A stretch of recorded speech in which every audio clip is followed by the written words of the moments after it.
We can all move closer and you can spread out a little more. Yeah, we could do that. All right, it's now just past time, so we're gonna call the meeting to order. Thank you all for coming to our first in-person meeting in I don't even know how long. So it's great to see faces in person, but we are gonna start tonight by Vesta leading us in the Pledge of Allegiance. Okay, there's our flag over there. It's large and obtrusive.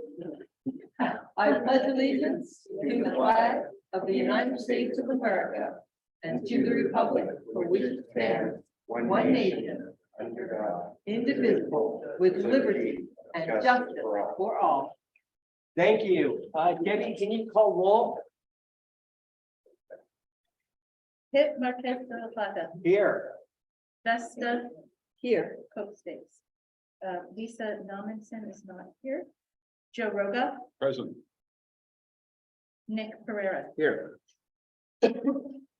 Betsy Van Dyke. Here. Cynthia Strecker is not here.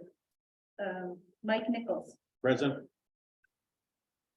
Vicky Clues, here, Patty Thayer, here. and Lucy Hardcastle. Here. Thank you. Now's the time for any council members to let us know if they have any conflict of interest on any items on the agenda. Anybody? Okay. We've had no correspondence, so we're going to move on to the consent agenda.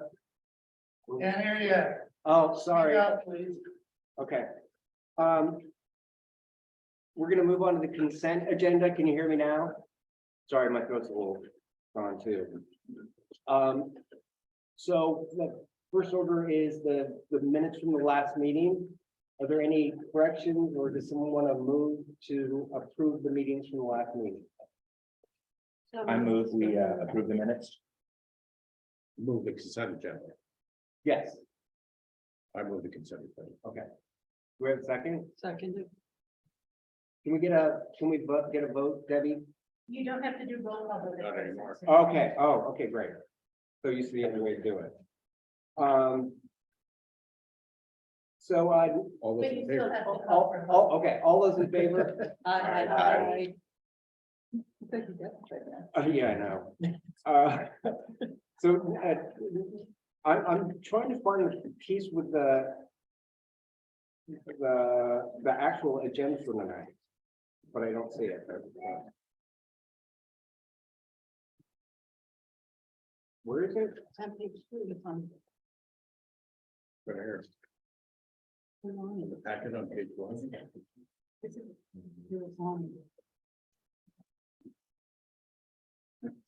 It's not on.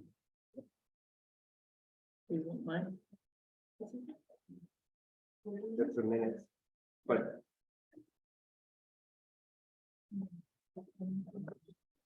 We usually approve the agenda. Okay. Okay, so we're gonna move to council member comment on matters not listed on the agenda. Anybody on the council have a, that's that? I want everybody to know that Forestville is having a town hall coming up on April 22nd at the Forestville Elementary 20th. Thank you. Thursday. Please. April 20th, whatever day that is, at the Forestville Elementary School, the multi-purpose room, which is the gymnasium at the back of the school. So you go down Travis Road and park at the back. And we have some really lovely, wonderful agenda items. One of them being the roundabout at Mirabel at River Road and the downtown sidewalk plans with crosswalks and everything that we've been waiting 5 years for. And then also someone from the planning commission will be coming by to talk about the housing element and how it impacts Forestville. So those two things are really big changes for Forestville, and the town hall is the first one we've had in a year. The last one we did hybrid, and if all goes well, we'll get another hybrid one this time as well. Anything else you want to add to that, Lucy, since you're the one you and I are putting it together? We're also hoping to have representatives from affordable housing, from Burbank Housing, as well as Generation H Housing, so that people can see if we don't want a multi-story apartment complexes near downtown Forestville, then what do we want? And let's have some examples of what's possible, because Forestville welcomes affordable housing, and we would like it to work well within the community and what we can handle. And one of the things we'll have is room for people to set up tables with information from Fire Safe, Sonoma County, and all of those kinds of various organizations that want to meet with our neighbors before and after the town hall. Great, thanks. Any other council members have anything that's not on the agenda? Yes. Oh, Nick. I just wanted to announce that Fire Safe Guerneville is having a bingo with the sisters on April 15th. I believe tickets are sold out, but I just wanted to use the opportunity to thank the sisters for what they do for our community, and also to kind of tag along a request that this MAC form a ad hoc committee based on the Veterans Building Sheriff Substation project going forward. It's a real community center. A lot of groups, sisters, other organizations use it for fundraising. We vote there. It's also got the sheriff substation, which is, key to our health and safety in the area. So I'd really like to, see about putting together just a ad hoc so we can follow the progress on that. Any other council members? No. So anyone out there, it's hard to see you too, have any comments that are not on the agenda that you'd like to make a comment on? And please, I think you need to step up to the mic and keep it to 2 minutes or less. Thank you very much. I do rise for the occasion to comment to the board. Thank you very much for your service. You had us take a pledge to the allegiance, and I have to say, as a son of an active veteran of the Army Air Corps, who's no longer with us, I take that pledge very seriously, especially the last line that says justice for all. Justice requires the use of facts and the determination of regulations of the administration of justice. Like, for instance, when complaints are received or when zoning laws are set, it requires the absolute allegiance to the pursuit of facts. And that means allowing people in the public to verify facts, to have access to meetings. It's not lost on us that this is a meeting that exempts people that are with disabilities, that are remote. You've gone to this physical meeting when important issues are on the agenda, and there's people you hope to exclude. That's not justice. That's not the pursuit of justice. It's not justice for all. It starts your journey as a physical meeting off on the wrong step. Why isn't this a hybrid meeting? Not technology. You were using hybrid technology before. There's no reason why you couldn't do it now. So I hope that you do dedicate yourself to the pursuit of facts. We'll see how it goes. Thank you. Anyone else in the public have a comment? Hello, my name's Belinda, and I represent the residents of Flamingo Hill neighborhood in Guerneville, which is the site near the Guerneville Pioneer Cemetery. We want to bring to the attention of the committee an ongoing issue that we've been trying to get addressed with Sonoma County, but to date remains unresolved. We started correspondence with Sonoma County in August of last year, and I have a packet for Debbie. Who's Debbie? Debbie. Sorry, quite much. Those photos and emails and stuff that we've been kind of going backwards and forwards with the county. And you can see that it's quite extensive. There's an illegal encampment on the site just behind the cemetery that has multiple issues that relate in particular to health and safety, fire, and environmental damage. In these times when our home insurance is being rescinded, which just happened to me actually because of fire, we're constantly reminded of the dangers of open fires on the hillside. We're also constantly reminded of the dangers of the situation and the county's inaction on a daily basis when we walk down Morningside Drive and see the landslide from the foot traffic that comes down from the encampment, where we can see the trash dump that now looks like landfill down the side of the hill. And just, just the environmental degradation of the general area. And so we're asking the council to review the packet that we provided today. And hopefully we'll hear back from the county with some kind of plan to go forward. Thank you very much. Thank you. I just want, my name is Mark Corey. I want to piggyback on what Belinda said. I live in the same neighborhood. In addition to what Belinda just stated, our roads are atrocious. I just have to have my wheels aligned because I keep hitting potholes and, I can't afford $200 every few months to get my wheels aligned. So our roads just need some attention. The potholes getting bigger and bigger. We've had a lot of rain, and I think I don't have to tell anyone here what the shape of our roads are. So a little attention to our road would be great. Thank you. Thanks. Anyone? I'm not able to hear back here. Is there a way to turn the mic up, please? I could talk real loud. I'm good at that. Mic up.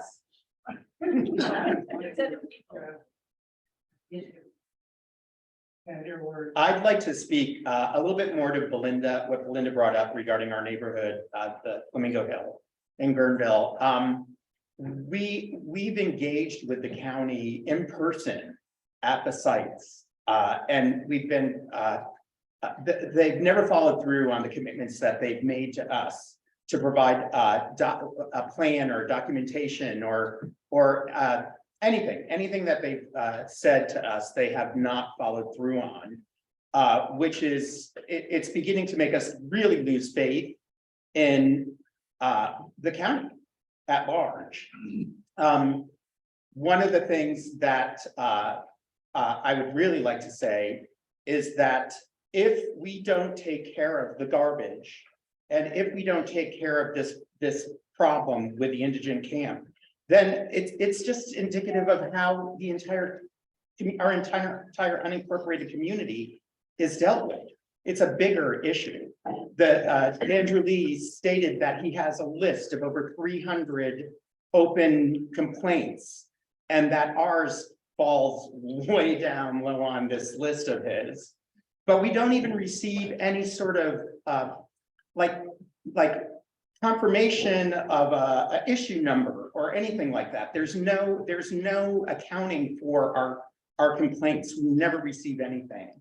So I don't even know how the county, what the county has right now in their files regarding this. And we've talked to long-term neighbors in our neighborhood, people who have lived there for decades, who say that the same problem has been going on and on and on. So that's just unacceptable.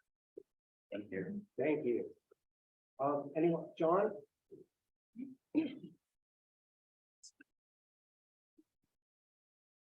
Good evening, all of you. In the 50 years I have lived in Rio Neto, I have never seen our walkways so trashed and unpassable. They are also used by automobiles, by the way. The county has never designated walkways and roadways as a separate entity. They just put you into a roadway and don't realize they're used by everybody to travel. This takes care of the whole lower river. I have talked with at least two heads of, I guess, permit Sonoma now, over 10+ years, with documentations, photos on the water that runs off of these streets and trashes the road. Now, where Pip lives, there's 150 feet of Canyon 7. That is 5 miles or less driving on. It's pothole after pothole after pothole. That was supposed to be taken care of long ago. The one at Hay Bay was supposed to be taken care of, funded.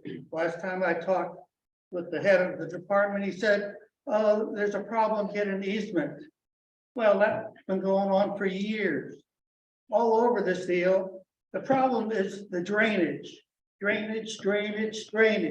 You gotta deal with the drainage before you can fix the road. And the county just doesn't understand that this water runs in torrents and takes those roads right out. When the landslide happened, the county trashed Canyon 2, Willow, Canyon 3, 5 years of dump trucks, 18-wheelers hauling stuff out and in. They were supposed to pave the roads after that. They never did. I don't have much faith in the county fixing the problem this time, but I hope they'll be a little bit more in listening to us and at least make some effort to do something. Thank you. Thanks, John. Anyone else? Thank you all. Supervisor Hawkins?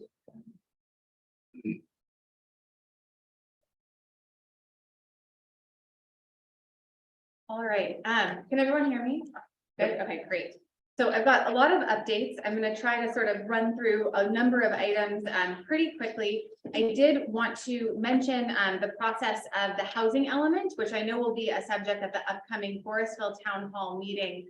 I want everyone to know that this is not a done deal and that I have provided a, I'll say, voluminous amount of feedback to Permit Sonoma, particularly regarding concerns on Forestville and Guerneville sites. Particularly report about sort of road width, site accessibility, and then also current uses on the site. For instance, in Guerneville, right, there's a proposal to cover in housing something that is currently owned by Sweetwater Springs Water District that also actually has tanks on it right now. And so you literally could not develop that entire site. We also unfortunately have some sites in Guerneville that are one-way in, one-way out roads. You look at Laughlin, you think of how could you possibly add hundreds of more residents to the end of that road? It doesn't really make sense, right? And similarly with Forestville, we actually have a couple of parcels that do not have access to a public road because there is actually a different APN in between the proposed development site and the public road. We also have a question regarding proximity to the sewer plant and sort of what the appropriate setback is from a sanitation district. So I want to just mention that I'm happy to provide you with a detailed list if anyone's curious of all of the concerns that I raised with Permit Sonoma. I can provide a copy of that email. I'm happy to share that with the MAC and members of the public, but I want you to know that we are engaged in this process and it is not a done deal. And I'm actively exploring alternatives wherein potentially we could put some housing units like in cities as opposed to in the WUI, where to the point, you know, it's actually becoming increasingly difficult to even get homeowners insurance for some of these properties. Next up, I want to mention roads. It was something that a lot of folks brought up, and actually we do have copies of the road segments that we'll be paving and have paved recently. So there are actually 55 different road segments that we are actively either have just paved or are in the process of paving in the upcoming sort of 2-year pavement preservation plan program cycles. You know, unfortunately, we're facing literally decades of inadequate funding. When I got on the board, they were just kind of willy-nilly funding the roads budget. It wasn't actually allocated by district based on the percent of road miles you have. And so when I asked the former director of roads, you know, how is it that it's sort of determined like what roads get paved and how much goes to which part of the county? And she literally said it's arm wrestling between the supervisors. And I was like, no, we need to have a data-driven approach. So now we actually do get our fair share of the roads funding since I've been in office, which is about 40% because we have 40% of the county's road miles. Plus, we also got some money from PG&E settlement funds. Some of that went to roads that were sort of damaged as a result of storms, and some of it is actually going to proactively protecting infrastructure, replacing retaining walls that could otherwise actually entirely close down communities if that retaining wall, which is like 60 years old, were to fail. So quick update on roads, but feel free to look through. I'm not going to read all 55 road segments, but go see if your road is on there, and if not, let us know, and we'll try to get it on the list for next one. I also want you to know that, you know, staff kind of sent us a list of proposed roads. We actually, and we also solicited input and feedback from the MAC and from all the communities on the roads. How we made the final recommendation back to our public infrastructure department was that Elise, who is in the audience, and Debbie actually literally drove every single road to determine its state, and then the ones that were the absolute worst were the ones that moved forward. So I just want you to know that that's the level of commitment. We want to make sure that we are truly doing worst first and trying to fix the roads that are in absolutely terrible shape. And it does actually include some more residential roads. In the past, we've really focused on main arterials, but if we only ever focus on main arterials, then the smaller roads are just literally never going to get repaired. We're going to end up gravel. We don't want that to happen. Okay, so next up, the Betts building came up, and I did want to mention that I paid a visit to the sheriff's substation in Guerneville last week and met with the sheriff there, and I'm actually meeting with Johannes and Sheriff Engram there again on Friday. It is in an absolutely critical state. They were having sort of water leaking into the building. And then it was discovered that kind of like the roof and sort of structure up there was rotten. And by the way, there's asbestos up there and it is literally taped over with plastic and red tape right now. And the deputies have been living like that for 6 weeks. So we are kind of reaching a critical point with respect to the vets building and in particular the Guerneville Sheriff Substation. So I really appreciate you raising that issue and would love to see an ad hoc on the MAC. And actually, I haven't gotten very much information from staff about how this process is moving forward. My primary source has actually been John Unia, who has let me know kind of how this process is going forward and what the conversations have been regarding sites. So would love to have that conversation and look forward to working on that. I did want to briefly update. I'm talking to this microphone, but it doesn't actually work. So I don't think I feel like I should put that thing down. AB 2449 is why we are meeting in person. And our sort of limited staffing and limited budget is why it's not hybrid right now. We're, recording it so that folks can view it later. Our goal is to achieve hybrid meetings.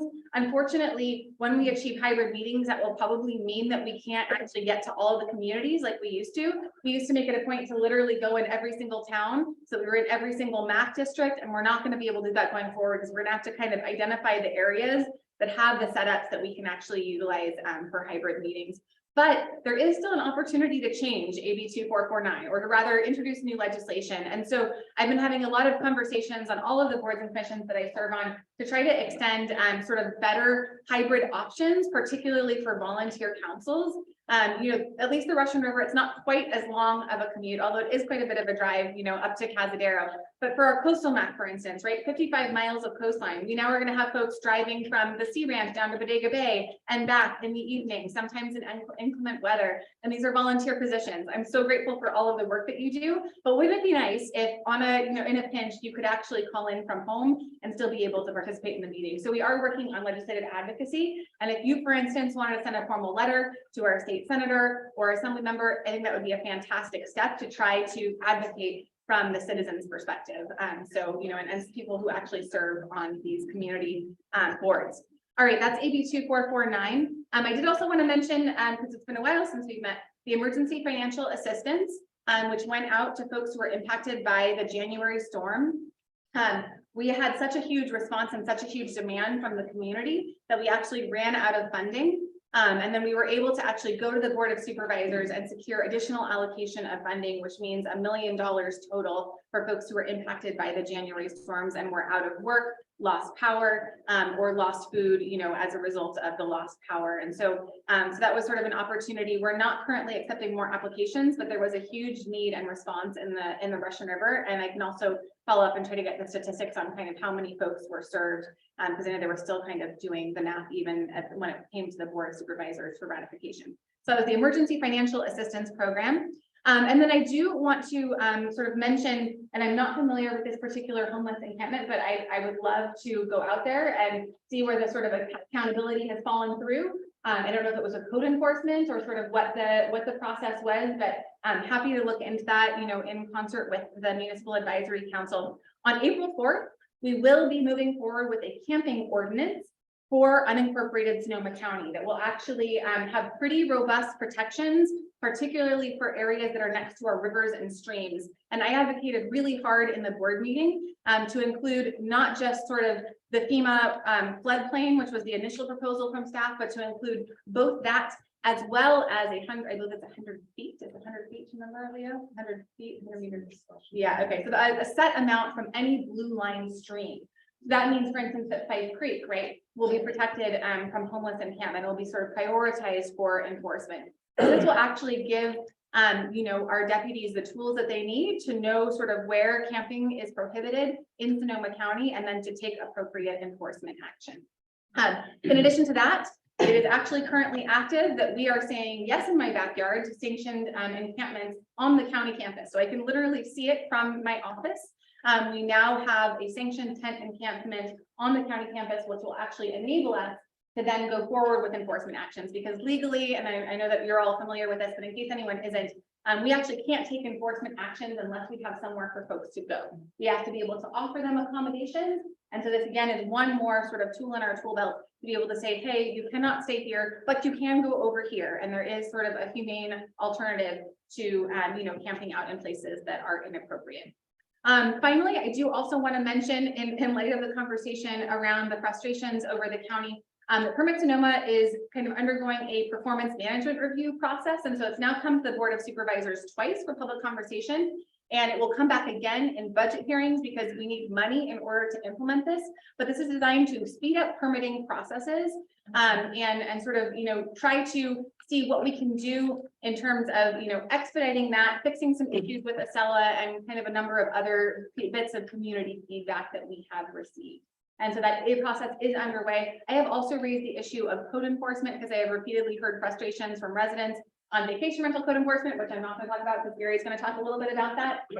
And sort of this idea that sometimes it seems like some of the really big nuisances in the community are not actually enforced against. And then we have to work on sort of crazy code enforcement where someone's being charged tens of thousands of dollars for a granny unit that they say was built before they, got the house and they thought it was legal and et cetera, et cetera. So sort of that more accidental violation. And so trying to figure out a way forward for that as well. And I think that's all of the things that I was going to cover, Leo. Oh yeah, local coastal plan is happening. I know that this is the LRRMAC, but just wanted to give you a heads up that is coming before the board on April 4th. And I hope that this meeting will not go as long as the Coast MAC meeting, which was 9 p.m. on the LCP last week. So it was a long drive for the North Coast folks back home. Happy to answer any questions about that or anything that I didn't talk about as well. So what we're going to do is we're going to ask council members first to ask questions or have a comment, and then we'll come back out there. So first off, council member comments. I've got something. So on the pavement preservation program, one observation is that I personally did feel that this time it was much more inclusive of people on the ground. So I did very much appreciate that there was direct input. It gave us a chance to ask neighborhoods and community of their thoughts as well. The second thing, I wonder if you can put into context what that budget was and how much the estimate is for actual work to be done. The last I heard was that there was $55 million worth of road work needed to be done, and only $15 million in this budget, which can actually impact the roads that we all travel on that aren't covered by the regular either county, state, or federal funding. Correct. So basically, we're getting more money than we literally ever have in the history of Sonoma County into West County roads right now. But the demand and the needs far still exceed the available revenue. And so you're right, I believe, and actually, Elise can correct me if I'm wrong, but it was about, we brought our master list and we're like, this is what we want you to do. And they're like, that's $55 million and you have 15. Right. So, we had to pare that down. So we do have lists for sort of subsequent years.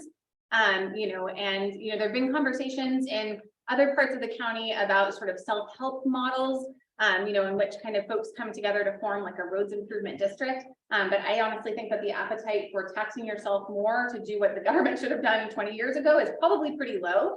And I would rather look at how can we do other things like return to source transient occupancy tax to actually pave our roads. And so that's one actually update that I didn't get to do, which is we still are moving forward with our unincorporated governance study. And I'm actually now on an unincorporated governance ad hoc committee with my colleague Supervisor Susan Gorin, who represents the second most unincorporated residents, with West County being the first and East County being the second, in the county. And so we're actively having conversations about how can we provide for the unmet needs, roads, parks, those kinds of basic things that everyone kind of has done for them in the city and that we really struggle to get funding for in unincorporated Sonoma County. So we had a good meeting, hour-long meeting today, and then that topic will actually be coming to the Board of Supervisors in July.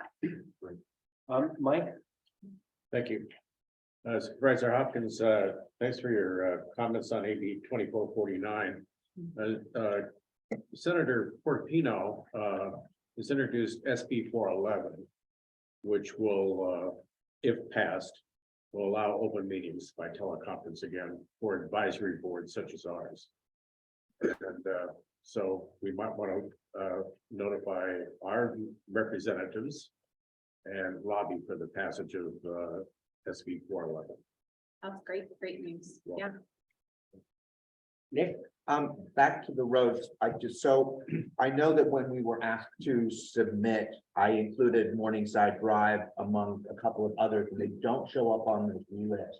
How do we track those submissions that we have made to make sure that they're sticking, or if we need to resubmit them, or, answer questions from the folks who've asked us to put them?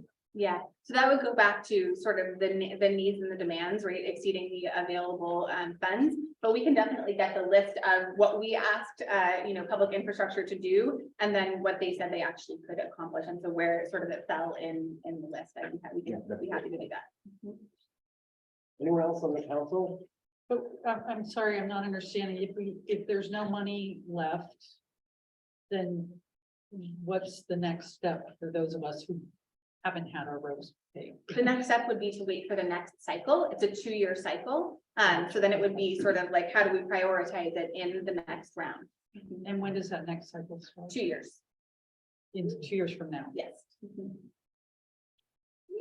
At one of our MAC meetings, we talked about what I call vigilante public works.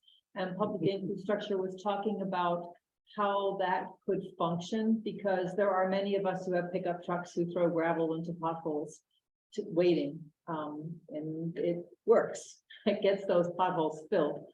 They were going to create some kind of a system, because it does involve insurance riders and kinds of things like that that could be dangerous. You're standing out the road with your pickup truck and dumping gravel into a hole, and somebody comes along and runs you over.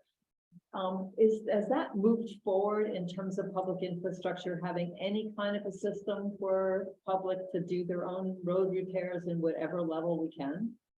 I have not had that conversation with Johannes, but This is a good time to remind you all about SoCo Connect. Just because your road isn't there to be repaved doesn't mean there isn't any ongoing robust maintenance. We have quite a bit of maintenance going on all the time. And one of the things that we did do, if your road didn't necessarily make the worst of the worst was to be paved, they were put on, let's get maintenance done right away. So that if they're not just being skipped for a couple of years, they are getting maintenance addressed. There is an app called SoCo Connect, www.sococonnect.com, or it's also an app on your phone. And that is really the very best way to report things. It goes right to maintenance. And actually, sometimes when they come to us, and then I send them to the head of roads, and the head of roads sends them to head of maintenance, and it goes from there to maintenance. It slows it down, because if you go right through SoCo Connect, it goes through there, and it does give you an incident number, a follow-up, a report on what happens with that particular road repair. So one of the things that we have on our future MAC agendas is talking about SoCo Connect and how to use it better and how to get that maintenance. So just because you're not repaving doesn't mean we're not maintaining. And so use SoCo Connect for ongoing maintenance.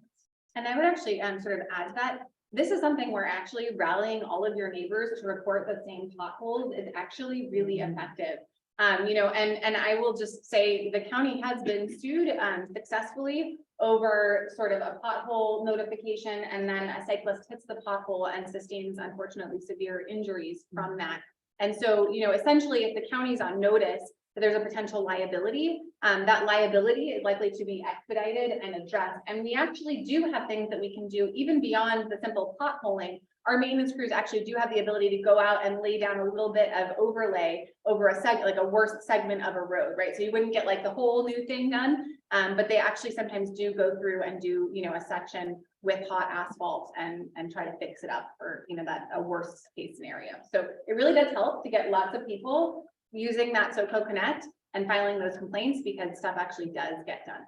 And I want to say it really does. Before the winter storms, I notified SoCo Connect about culverts that I knew were plugged.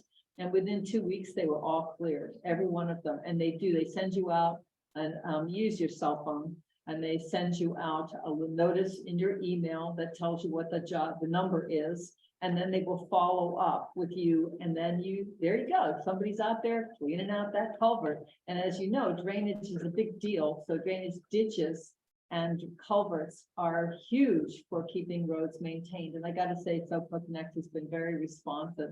In addition to when I've reported washers and dryers on the side of the road, things like that. It has to be within county jurisdiction. It can't be private property. You put I tried this, pull the debris off the side of the river before it floods and put it on the side of the road and put a SoCo Connect in.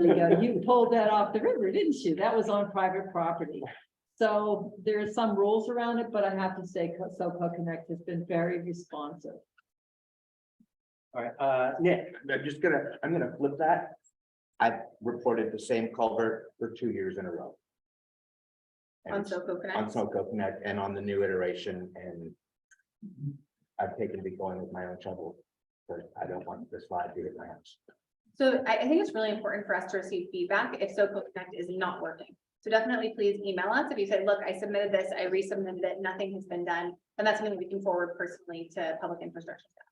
And could you follow up on the vigilante public works process? Because Johannes actually said that there was a program that was in the works for allowing that or covering that, or maybe even just giving us some cones and flags.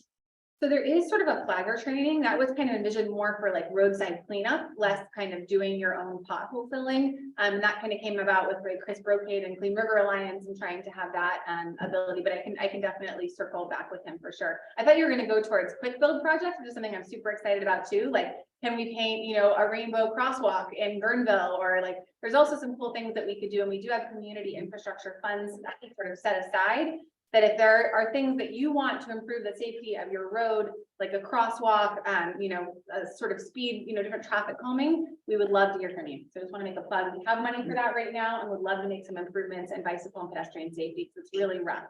Okay, then I have one, because I was actually thinking about getting out in the middle of the night and putting a crosswalk in from the Mirabel Park and Ride to the other side of the river side of the road. Because I keep trying to get her public infrastructure to think about extending the roundabout at that intersection all the way down to Steelhead Beach and putting in a center turn lane at Steelhead Beach, because it is phenomenally dangerous. And people park at the park and ride, and with their floaties and their coolers and their children in tow, walk on both sides of River Road down to Steelhead Beach. And they keep saying it's too long. And I'm going, you've got to fix this before somebody gets killed. And they're every drunk time. when they come back Yeah. and they're walking out of the Yes, street. and last year there was a very serious accident where 2 vehicles went off the road because one was coming down River Road and another was illegally making a left-hand turn out of Steelhead Beach going east on River Road. And now permits and public infrastructure did replace the no left turn sign, which I had put into SoCo Connect. But I even see park officials and CHP, and one of my favorites was a tow truck coming out of Steelhead Beach, making a left turn onto River Road with the whole vehicle behind it. It's phenomenally dangerous because there is no line of sight at that intersection. So I'm praying and pushing and going to be putting a lot of effort into getting a center turn lane at Steelhead Beach for the safety factor, and a trail all the way down to that Mirabel Park and Ride. So I'll be a pain in the ass on this one. I just have one more thing, and I think I've already told Lisa I'm gonna be a pain in the butt about this.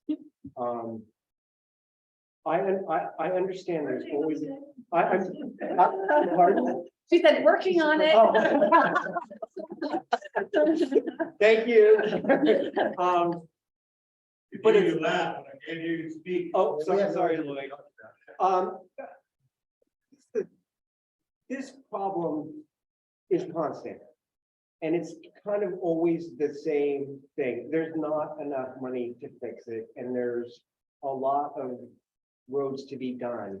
It's this is the number one thing I hear in my community of the frustration with the county itself.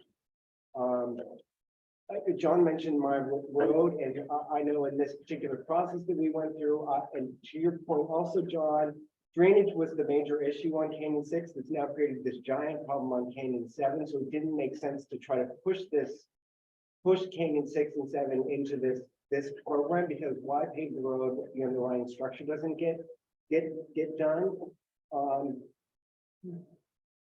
But people are sick of, I can hardly drive out of my driveway now without having to maneuver or whatever. is there any appetite with the county to say, okay, this deficit of money for this number one problem that a lot of people have, how do we end this cycle? Is there an appetite to go, okay, we really need to put a couple $100 million or whatever into infrastructure and either give up something, raise a bond, do whatever, because this is what people are complaining about all the time. And I know we have other issues. I do, but this is like a basic, can I get the hell out of my house? I would love to take more money and put it into roads, but it means taking it away from something else. And so the challenge is trying to count to 3 supervisors on what to take it away from. We have a lot of sort of discretionary uses around how our tourism dollars are spent. Like, do we want to invest in that, or do we want to invest in roads, right? And so it's going to take advocacy, because regardless of who you're taking the money away from, they're not going to want that money to be taken away from them. Right. And so there's going to need to be sort of a lot of community support from all around the county, because even if I want to do it, I'm only one person on the board, right? We need a couple other votes, but I totally agree with you. And I think the backlog is dangerous, and it does lead to legal issues and settlements and additional money, taxpayer dollars spent because we didn't fix the damn road when we should have fixed it, right? One other thing I do want to mention on the Rio point is that, we are in conversations with public infrastructure on an additional culvert there. And so we're working on, these sort of drainage issues, and then we hope to prioritize Rio Nido in the next round once those drainage issues are done. The way that we focused on downtown Guerneville this past year and kind of got all those streets done. So look forward to that. And then Forestville, we had the same thing where we were waiting for Forestville until we could move forward at the same time with the sidewalk work, because it didn't make sense to do it before. So it's some of it's about timing also. Okay. Is there any federal funds in the infrastructure bill for these kinds of things? Not really. Federal dollars, we do get federal funding, I believe, for River Road is like the only road that qualifies in with it. So it's like there's all these sort of different kind of, strings, different flavors of money, that come in and kind of funnel into the roads budget.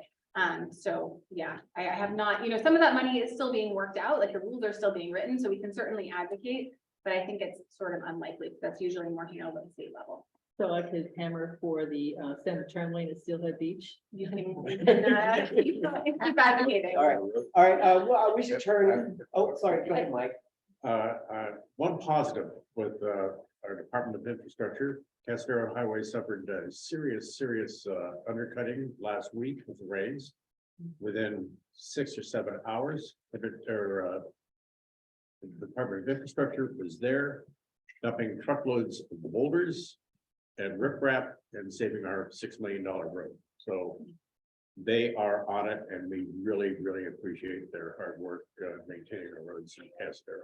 I will pass that feedback on to Johannes. Oh, and I forgot to mention East Dawson Creek being monitored very closely. Had another slide on Moscow, was that yesterday or the day before? But we did get the $1.5 million for Moscow Road to fix the sort of near side slide. So that I don't think I did that before, but that was kind of yeah. We were worried about that for a while because we didn't have an identified funding source, but we got the money. That's it. Just a quick question. You're talking about how Yes. we're now getting our percentage of money from the county coffers. Is there state money that's funneling into that? And is Sonoma County getting our share of state money? How is that allocated? Great question. So SB1, I believe, was the legislation that was passed that actually increased the funding for local roads. And actually, Sonoma County has been screwed by the state, just to be totally candid, for a really long time, because actually how they funded things historically has been from the number of vehicle registrations in a given area. So literally all the money went to Southern California. Their roads look great. Our roads look terrible because we have way more road miles and way fewer vehicle registrations. It's also worth noting that vehicle registrations doesn't actually equate to the number of cars that are driving on your road, because we have tons of folks who come up from the Bay Area all the time to come drive on our road, and they were not paying into the system in any way, shape, or form.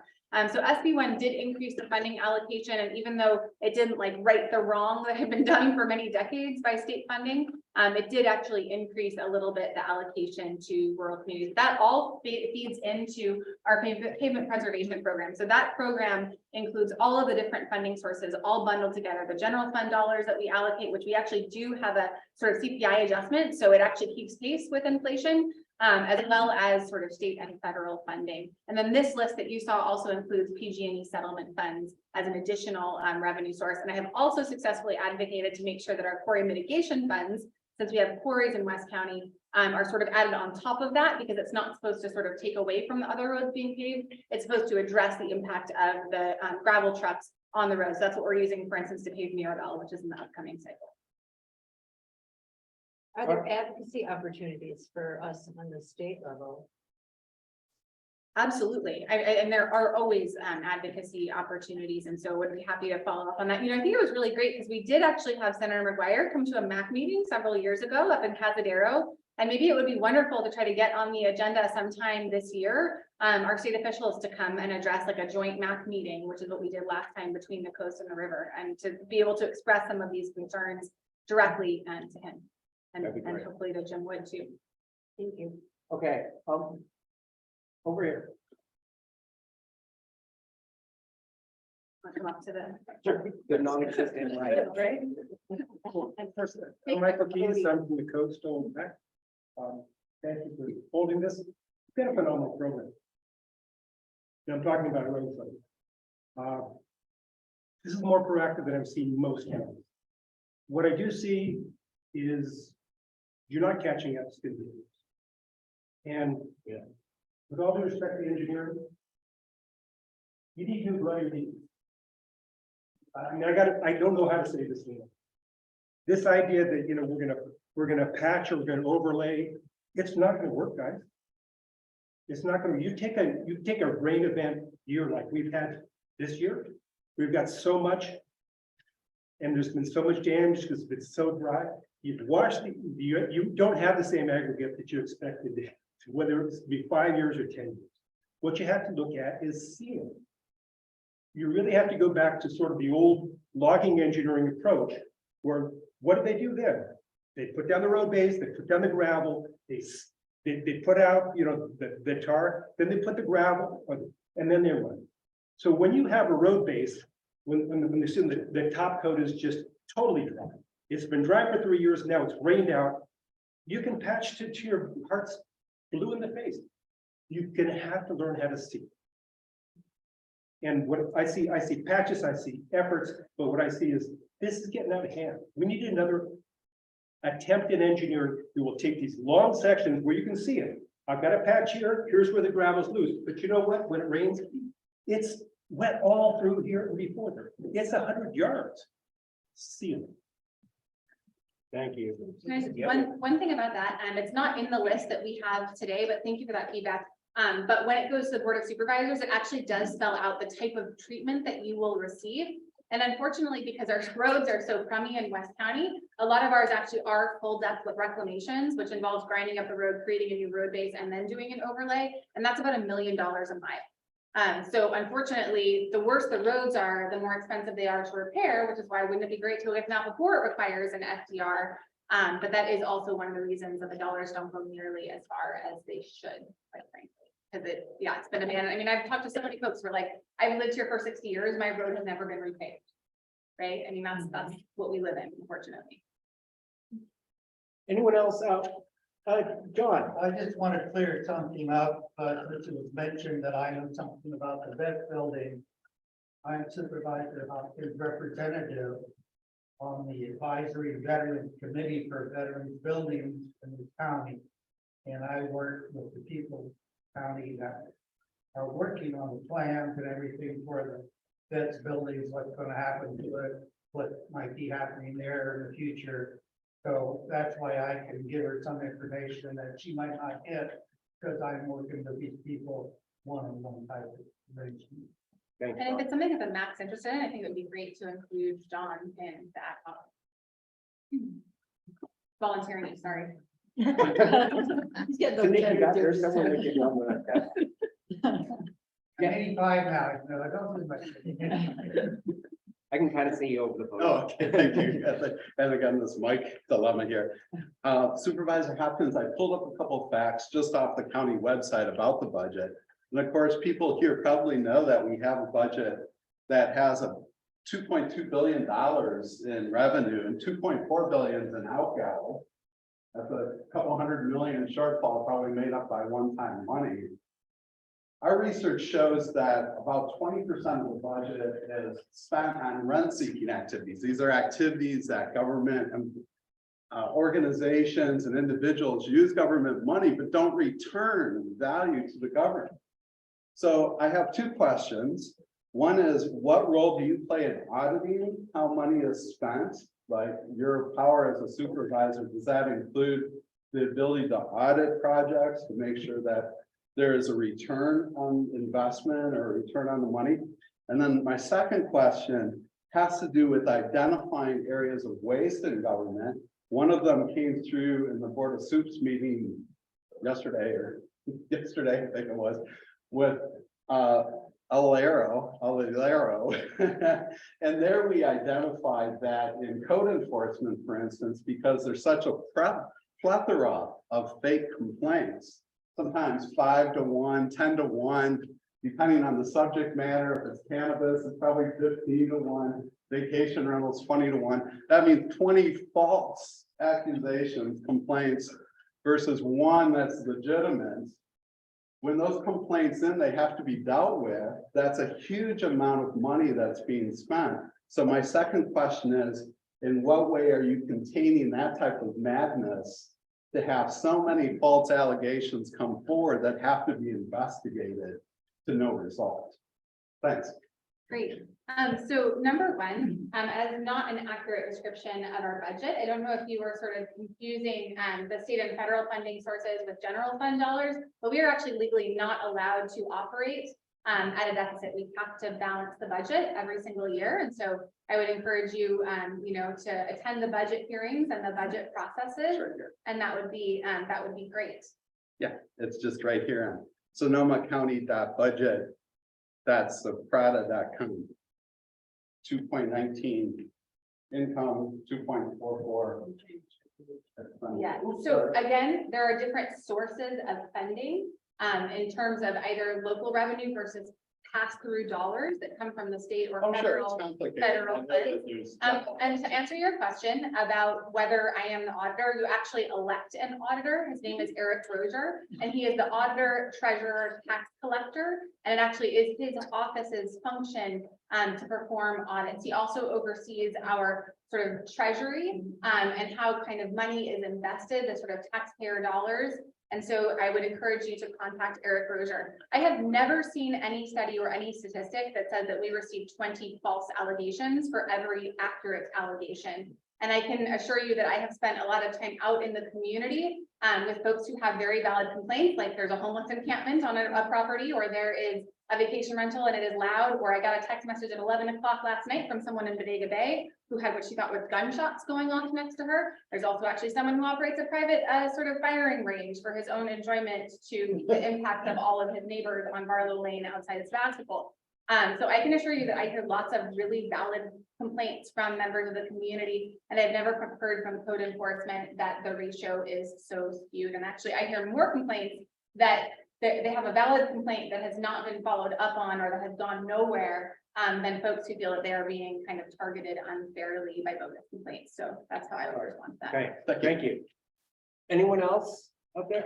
Roberto Steves, resident of Villa Grande, and thank you, Supervisor, for your magic and working with the community to get those funds. So, but I am concerned because in 2019, we had a partnership with PI to actually try and get our roads repaved, and Johannes wisely said we need to fix the drainage, and I celebrate everyone who said that's really the biggest problem is drainage.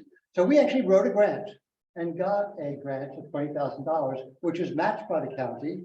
It was a FEMA flood mitigation grant. So, and since 2020, there's been a study done. The study is out, and it calls for between $100,000 and $1 million for drainage mitigation. My question is now, who decides that money to be spent, and where do we get those funds to do the job to get our roads repaid? So it's a long process, but I see drainage is not the issue that is given the priority it needs to be given. So that's sort of my question and individual problem. I totally agree with you on drainage not being kind of given its due. It's actually something that we have invested in and actually kind of allocated a specific set aside in public infrastructure's roads budget to address drainage issues. And so, that's how we're able to move forward with some of the work in Rio Negro and Villa Grande But I've also had conversations with Johannes about getting some of the $2 million that we set aside during the last budget hearings, specifically to put in a new culvert in Villa Grande, to be able to sort of jumpstart that drainage improvement process. So, and that's also the same funding that we would be looking to for Rio Nido as well. So we're trying to not wait until it can be, sort of factored into the ongoing maintenance work, which could be 5 years from now. We're trying to get that done. And then we'll use the routine maintenance work to do things like clear out ditches, clean culverts, that kind of thing. And we can, if anyone wants a very sort of chilling image of what can happen if you don't clear your culvert, the Salmon Creek road failure, which is absolutely shocking, was the result of a tree falling and plugging a huge culvert, which then just completely blew out the road, and it now has a Bailey bridge. And that repair, I'm sure, will take another 4 years because it's a FEMA process, but at least they've got the bridge. All right, anyone else? I agree with the getting out there with the shovel. Very culverts too. There's any way that we can go with that. I just want to say, thank you for addressing the housing element, the Glenville properties is not a done deal yet. It is severe out there. We're actually now rerouting sewer over the fireplace. So, thank you for this. Don't thank me yet, we still have. But I'm working on it. Yes. So I'd like to speak to the tourism issue. Tourism is a revenue generator, big revenue generator for our part of the county. It also requires people to travel on the roads that they need to travel on to get to their accommodations. How much of that revenue is actually, well, what is it generating, like roughly? How much of it is coming back into the infrastructure? And what can we do if it's not as much as we should be getting? What can we do to make that change? The tourism thing is huge for me, because now my second thing is we have that new resort coming to Gurnwood Park. I'd love to know how far along we are with that, and also highlight that. Oh, sorry. The meeting is tomorrow. Oh, okay, cool. Well, I'll find out more information about the meeting that's going to be tomorrow. And I'm sure you could have probably answered me with that. But anyway, what I'm trying to say is that if we don't have the infrastructure to accommodate a source of revenue for the county, then that revenue is going to go away, or it's going to get really, it's just going to be impacted. Yeah. So tourists don't want to drive on lousy roads either, right? And so, actually, Leo, I don't know if you can pull up the email, but we recently got an auditor, like from Eric Berger about TOT, or work from Eric Berger about TOT. Yes, it's in response to the government study. Okay, so hold tight and we can get the exact numbers, but I'm just gonna say sort of back of the envelope, it's a lot of money coming in. That's a very little going back into roads and into the communities. And actually, we get a few $100,000s a year for the 5th district for sort of tourism impacts that we can use funding very flexibly, but that's, a fraction. I want to say it was over $20 million. Now with the TOT revenue. We'll look it up and we'll report out later. Okay. So not take the time right now. Lloyd, you had your hand up. No, okay. Anyone else? No, actually. Okay. Right, I believe that Sonoma County Tourism, for instance, gets, is it 2% or 9%, or there's a sort of formula. It's a very complicated formula, but I believe they get about $5 million a year to invest in marketing, and that the total revenue generated is in excess of $1 million. But we'll get those information. We'll report out. Okay. All right, great.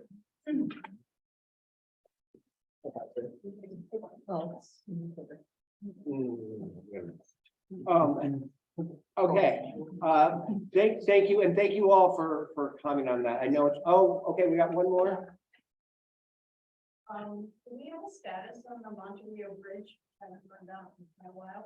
Yeah, good question. Thank you. Yes, thank you. Yeah, That process is moving forward. We did certify the EIR at the Board of Supervisors, and I can get an update on the sort of planned construction schedule. There are still conversations and negotiations ongoing, I believe, with Sweetwater Springs and the Monterey Rec and Park District to address some of the impacts. And I did also secure some money at least to work on kind of how do we connect the Monterey Triangle and kind of pedestrian access to the bridge at large to kind of come up with plans. We were hoping to work with Brian and Stephanie of Praxis on that. So, As I understood, the money in the bank, so to speak, is that correct? the money for the bridge is in the bank, and yeah, when I I was in the office for like 1 year when the CPUC, or no, not the CPC, the CPC, whatever, the California Transportation Commission, CTC, which is like the big wigs who oversee Caltrans budget statewide, came up and like literally yelled at me for not getting the bridge done because the money had been given like 30 years ago. And I'm like, I've been in the job for a year, so it's not my fault for the last 30 years, but it's my fault now. So let's work on this forward. So they were really close to actually pulling the money back. We had never moved it forward, but it's now moving forward. And you know, so that money's in the bank. It's good. We're going.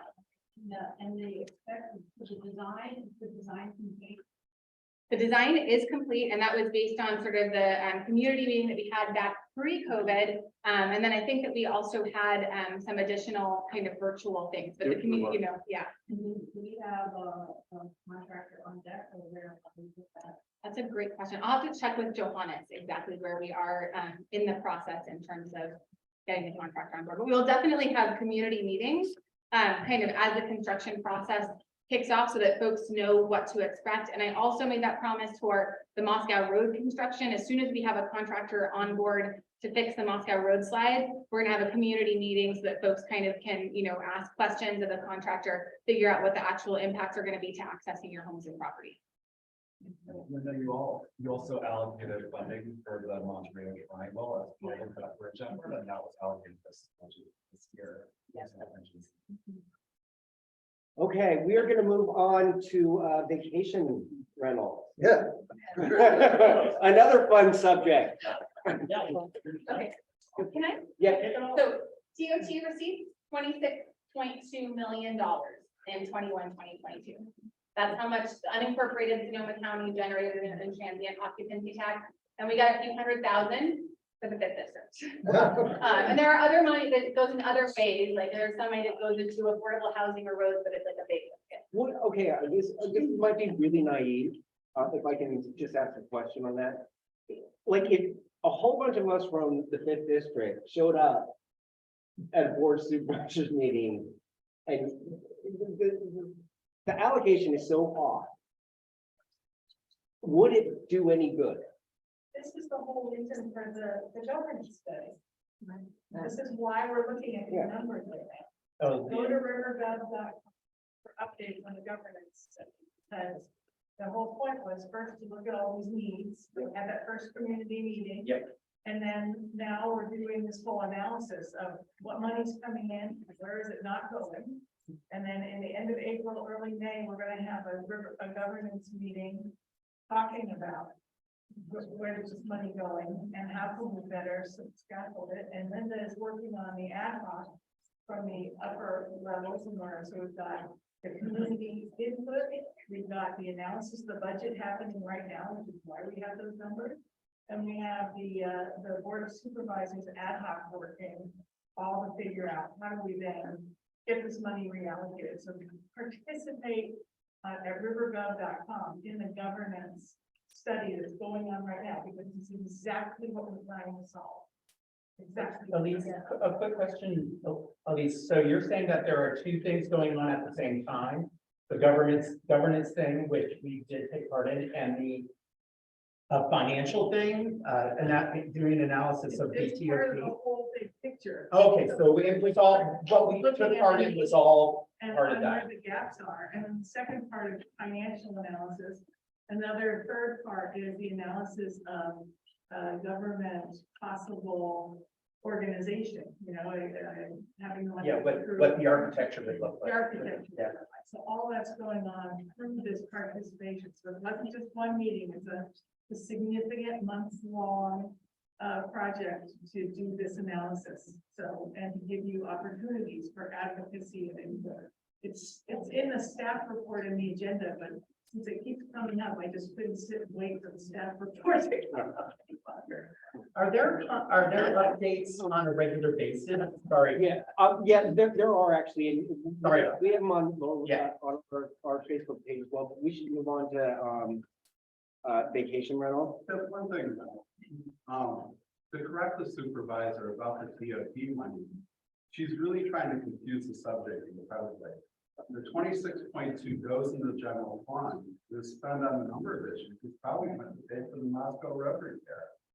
The money that she talks about with the tourism impact fund was something that was voted on by voters, which is just a small percentage of the TOT revenue that goes to a dedicated purpose of being available for nonprofits and so on and so forth. And that money is very small, just a couple $100,000, but in no ways at all is the money that comes from TOT that benefits the district. There's just no way. So that's an example of the totally misleading type of thing that you're being subjected to. Thank you. And Mr. Graver, I was actually part of the Measure L ad hoc, which determined the funding allocation after that measure was approved by voters before I took office. So I'm very aware of how it took place, and your description was not accurate, just so you know. I can provide you with the meeting minutes from the, where this was discussed. But we do get only a few $100,000, and here is actually specifically how it is funded. So this actually includes all of the different ways that the TOT money is currently spent, including between the Economic Development Board and Sonoma County Tourism, that is over $5 million. The sort of initial, so you have Measure L is broken out in the lower section, and then the original, I believe, 9%. Bring it up to me, see it? Yeah. There's no way we can see that. It's not here. One downside of not doing hybrid is usually I just pop links in, but if you Google transit occupancy tax for your allocation, I was able to get this document, and the CAO's, the county administrator's website has a pretty strong page about the use of TOT. It's the same page that has the Community Investment Fund program. And so you can find it online or send District 5 or me an email, and I can send you the links that you can find it easily. All right, let's move on to vacation rental. We've got Bradley Dunn, Ross Markey, and Gary, who has gracefully attended many of our meetings to talk about this subject, and they're going to give us an update on vacation rental.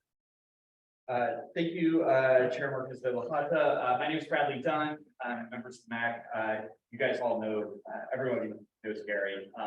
We're here to talk about vacation rentals and the kind of ongoing processes that we have to look at vacation rental use in the Lower Russian River area. Oh, the owl can't see me. I'll go. You have to get personal with the owl. I will get personal with the owl. Can you all see me now? Okay. Yeah. Well, yeah. I see why it's an owl now. You can see the eyes. My name is Bradley Dunn. I'm the policy manager at Permit Sonoma. I've been working with Gary on the vacation rental efforts. Gary is going to give you a presentation on the kind of vacation rental efforts, but as many of you know, Gary is going to be riding his bike off into the sunset soon. And so I'm going to be here to answer any questions about the kind of ongoing process that we're going to be pursuing after Gary departs our fine company. So Gary's got a presentation and can take it away. Okay. Thank you, Bradley. I guess I'm gonna put this up here so I can just tap it and make things happen. I'm Gary Alford. I am, among other things, the planner who was lead on developing the new vacation rental ordinance. And what's on the table right now is a project to implement Article 79 in the Sonoma County Code. Article 79 was passed by the Board of Supervisors on August 2nd of last year. It was also in the same action, the Board of Supervisors amended the zoning code to prohibit vacation rentals in the R1 zoning district. So Article 79 is specifically to prevent overconcentration of vacation rentals in areas where that overconcentration could create public safety issues, could be incompatible with community character. There's this particular rezoning bill that we're doing now. We're focusing just on overconcentration because the board had adopted a moratorium for vacation rentals. It's expiring on May 9th of this year. And the direction that we received from the board is to kind of to put a pause on things, identify communities where vacation rental concentration is significantly higher than the countywide average. And so the way this is calculated is it's a ratio between parcels developed with single family homes and the number of those homes that are being used as vacation rentals. So for instance, a 5% concentration would mean 1 out of every 20 homes is being used as vacation. If you look at it countywide, the countywide average is about 4.5% of all the residentially developed parcels that are in zoning. This is important, that are in zoning districts where vacation rentals are allowed, because even before this change in residential code, there's certain zoning districts that don't allow vacation rentals, do allow single family homes like land intensive agriculture. So we use that as the basis, said 4.5% is the prevailing average. And each district gave us different instructions, but what I'm going to focus on here is the direction we received from the district on doing this initial phase. This is going to be this is not the end of this project, this is just the beginning. That was to look at the areas that were already evaluated as part of an urgency ordinance in 2020, at the beginning of COVID, to just cap vacation rentals in specific communities. It turned out along the lower river, we took a holistic view of the entire 5th district, and we found, I know it won't surprise anyone in this room, that the highest levels of concentration were all along the river. And at that point, the board's direction was to put a moratorium on every community that had higher concentration than 10%, which would be for every 10 homes in the vacation rental. We then revisited that as part of this rezoning effort. And I'll go through each community. I'm going to go through it kind of quickly because I think people have a lot of questions about some and not that many questions about others. So I'll drill down as deep as everybody wants to go. We did not, though, include Guerneville, Rio Neto, or Vacation Beach in this effort, simply because they're almost completely R1. So the zoning code doesn't allow at this point with a change in the zoning code, it's essentially a prohibition on vacation rentals in those communities. Staff does recognize, and the board is also very aware, that there is a relationship between economic development in Guerneville with tourism-based economy and vacation rentals that needs to be then balanced against providing housing for the very people that are working in the restaurants and working between. Anyhow, the workers need housing too. So there's a balance between workforce housing and vacation rentals, and it's a zero-sum game. I mean, there's a certain number of homes in Rio Neto, in Guerneville, at Vacation Beach. So they're going to be one, or they're either going to be available for housing, or they're going to be used as a vacation rental. In some cases, there's second homes that are not on the market, but there's not any new housing being developed on our scale. So we will be developing this future, what we're calling the resort area combining district, that the goal is to come up with a balance and provide an exception in Guerneville so that we can maintain that balance. None of these restrictions that we're talking about are retroactive, and that's a very, very important thing for people to understand. No one is going to lose their ability to operate a vacation rental. This is forward-looking restriction that is saying whether or not you can establish a vacation rental in an area. So this summer, the number of vacation rental opportunities that are available for tourists in the Little Russian River are the same as they were last year, and actually we think will be a little bit higher. because we had a lot of permits that were kind of stuck in the pipeline when the moratorium happened, and all those legally, we have an obligation to process those.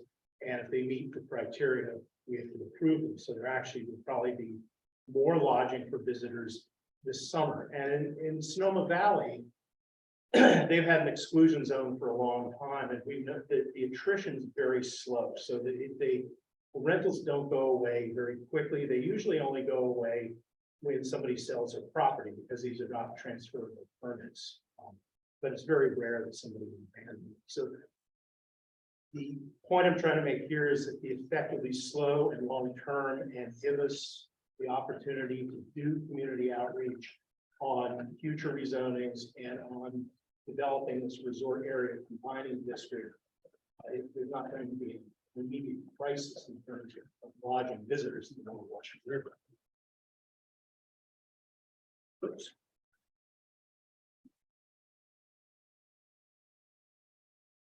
There we go. The quick overview of the changes.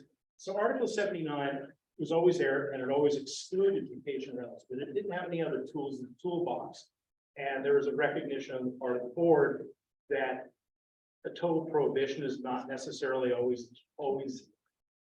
going to create the best outcome. So this allows either a prohibition or capping the number of rentals at 5%, 10% of the total rentals, the total residentially developed homes in an area.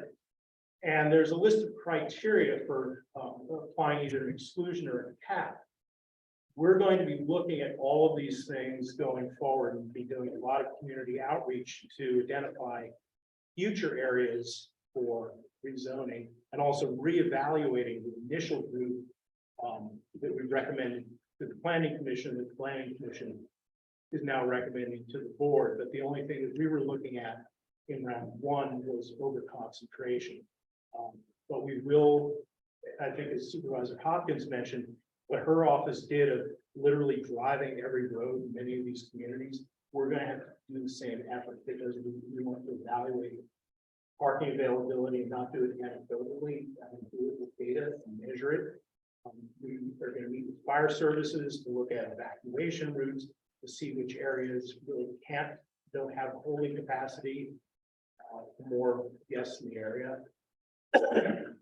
And we're always going to be looking at preserving housing stock, because the Lower Russian River is really kind of a jewel in terms of, and in California is funny, relatively affordable housing. It certainly isn't affordable to somebody in any other area, but in terms of California, it is.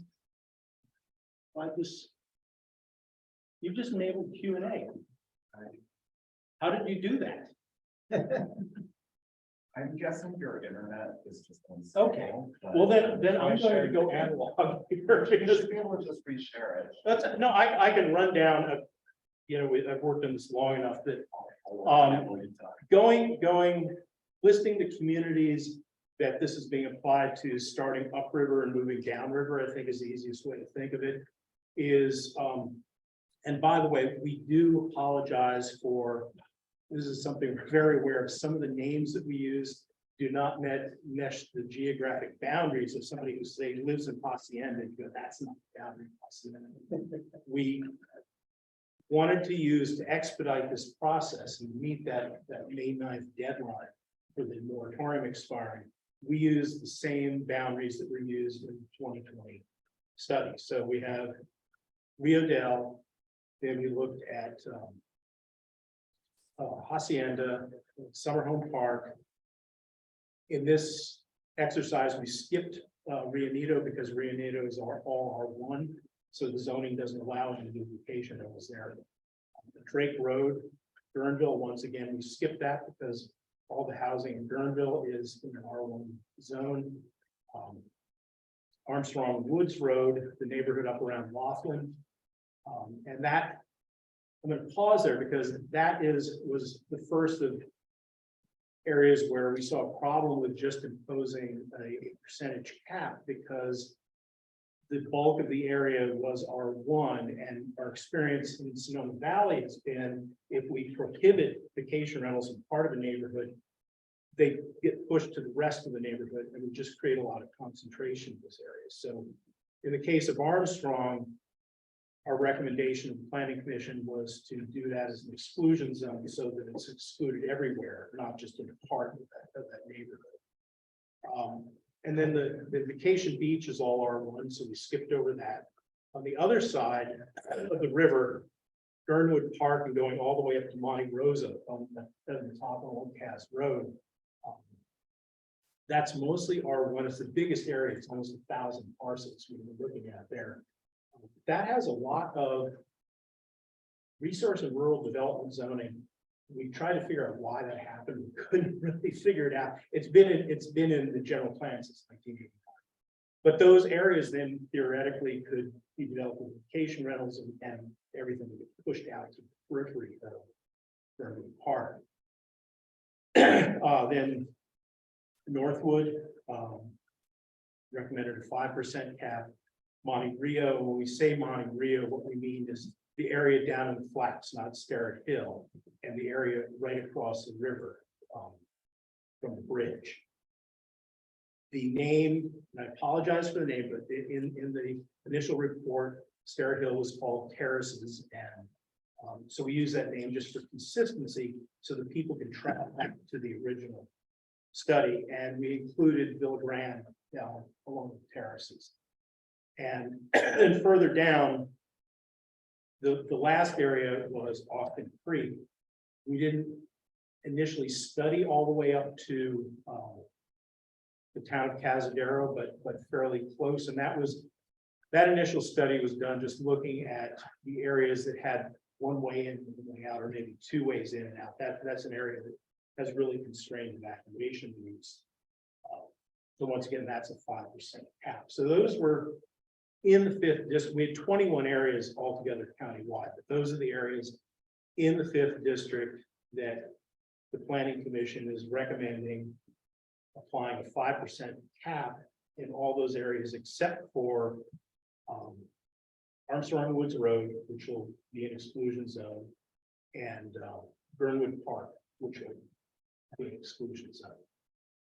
So that's the recommendation from the planning commission. We also anticipate when we do what I like to think of as a big program where we're going to do a lot of outreach, because this kind of stops the clock on over concentration after the moratorium expires. We will be reevaluating these areas. I mean, it's important to understand they can be rezoned again. It turns out that these caps are inappropriate. It turns out that maybe 10% was a better concentration than 5%. We're going to revisit that again in 2023. And we really didn't have time for this initial round to do, and I do apologize for this, to do adequate community outreach. We could have done much better than we did. Not to make excuses, we had, floods, we had a lot going on, and the clock is still ticking for that May 9th expiration of the moratorium. So once again, to expedite it, we just took our original recommendation from 2020 and brought that to the planning commission. Really rushing here. So I hope that's kind of a summary of what we're doing right now.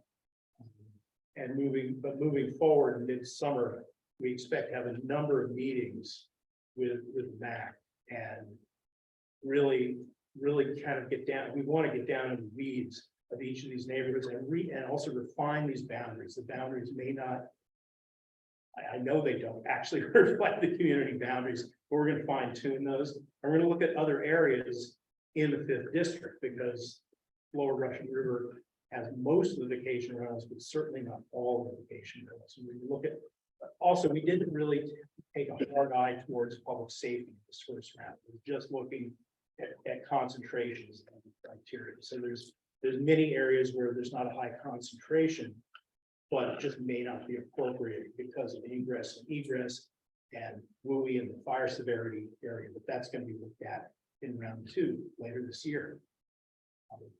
Thanks. So, got any questions? Okay. Like, did you look at how many potholes are in the road? I've lived in Camden for 35 years. I can match a pothole. That's the All right, public. we're gonna go to council, questions and comments first, and then we'll go out.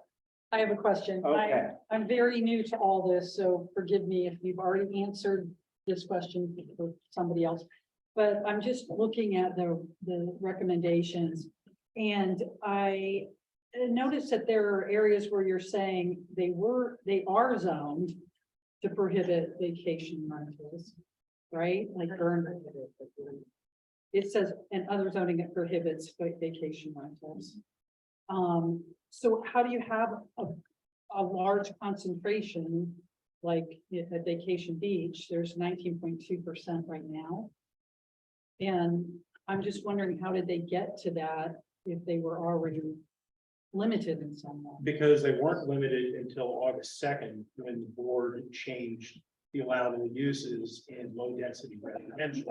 Now, the second of last year, Yeah, 2022. Right. Okay. so prior to that, we started our program in 2011, and the current program really is the 2016 ordinance. So it was an allowed use in that zoning district for many, many years. And we're not going to retroactively take somebody's entitlement.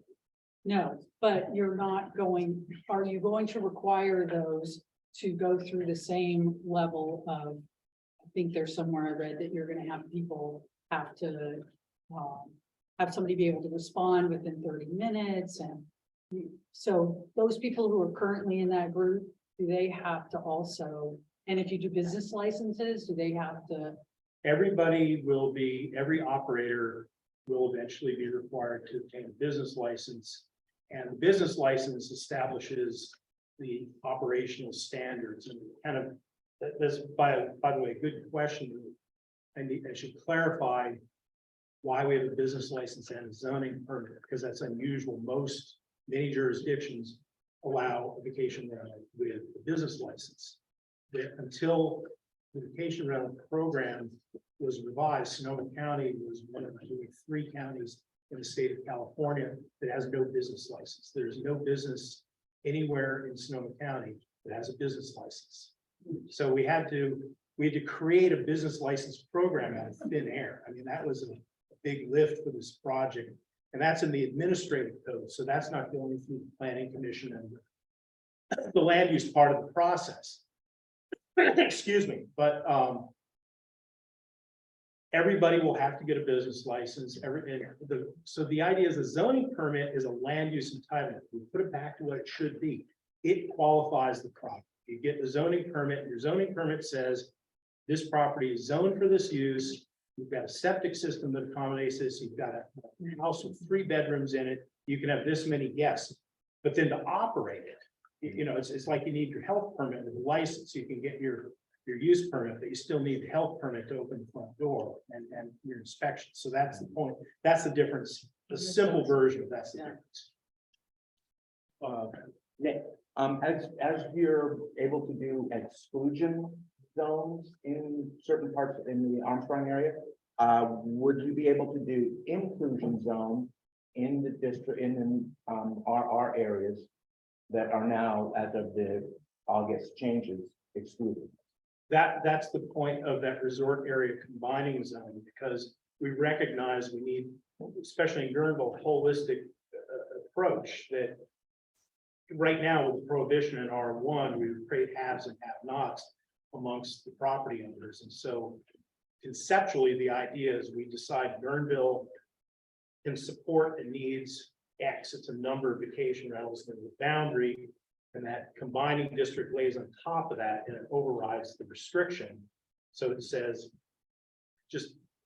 I hate to pull numbers because people say the planner said 200 vacation rentals in Guerneville, but whatever the number is, and the number that we have right now seems to be pretty good because it's been unregulated for so many years.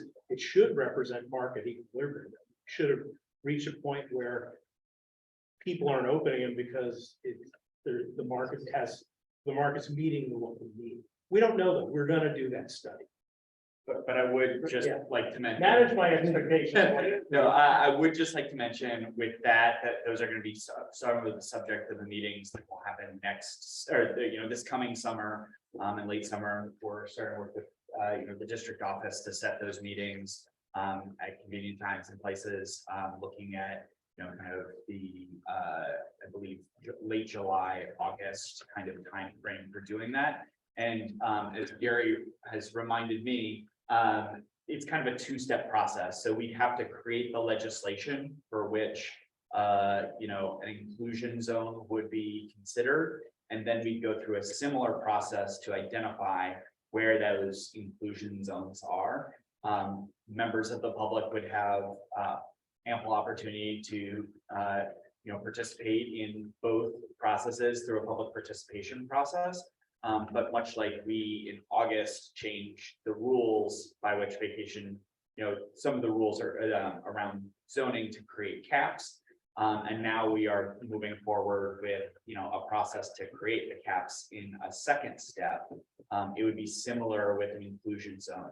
So I do want to just kind of caution people that it's not a, kind of immediate process, but there will be ample opportunity for the MAC and for members of the public to participate and shape that process as we move forward. Right, but we do want to wait until the board has approved the tool before we go apply it to it. All right, anyone else on council have a, You said something about adding places that aren't already being studied.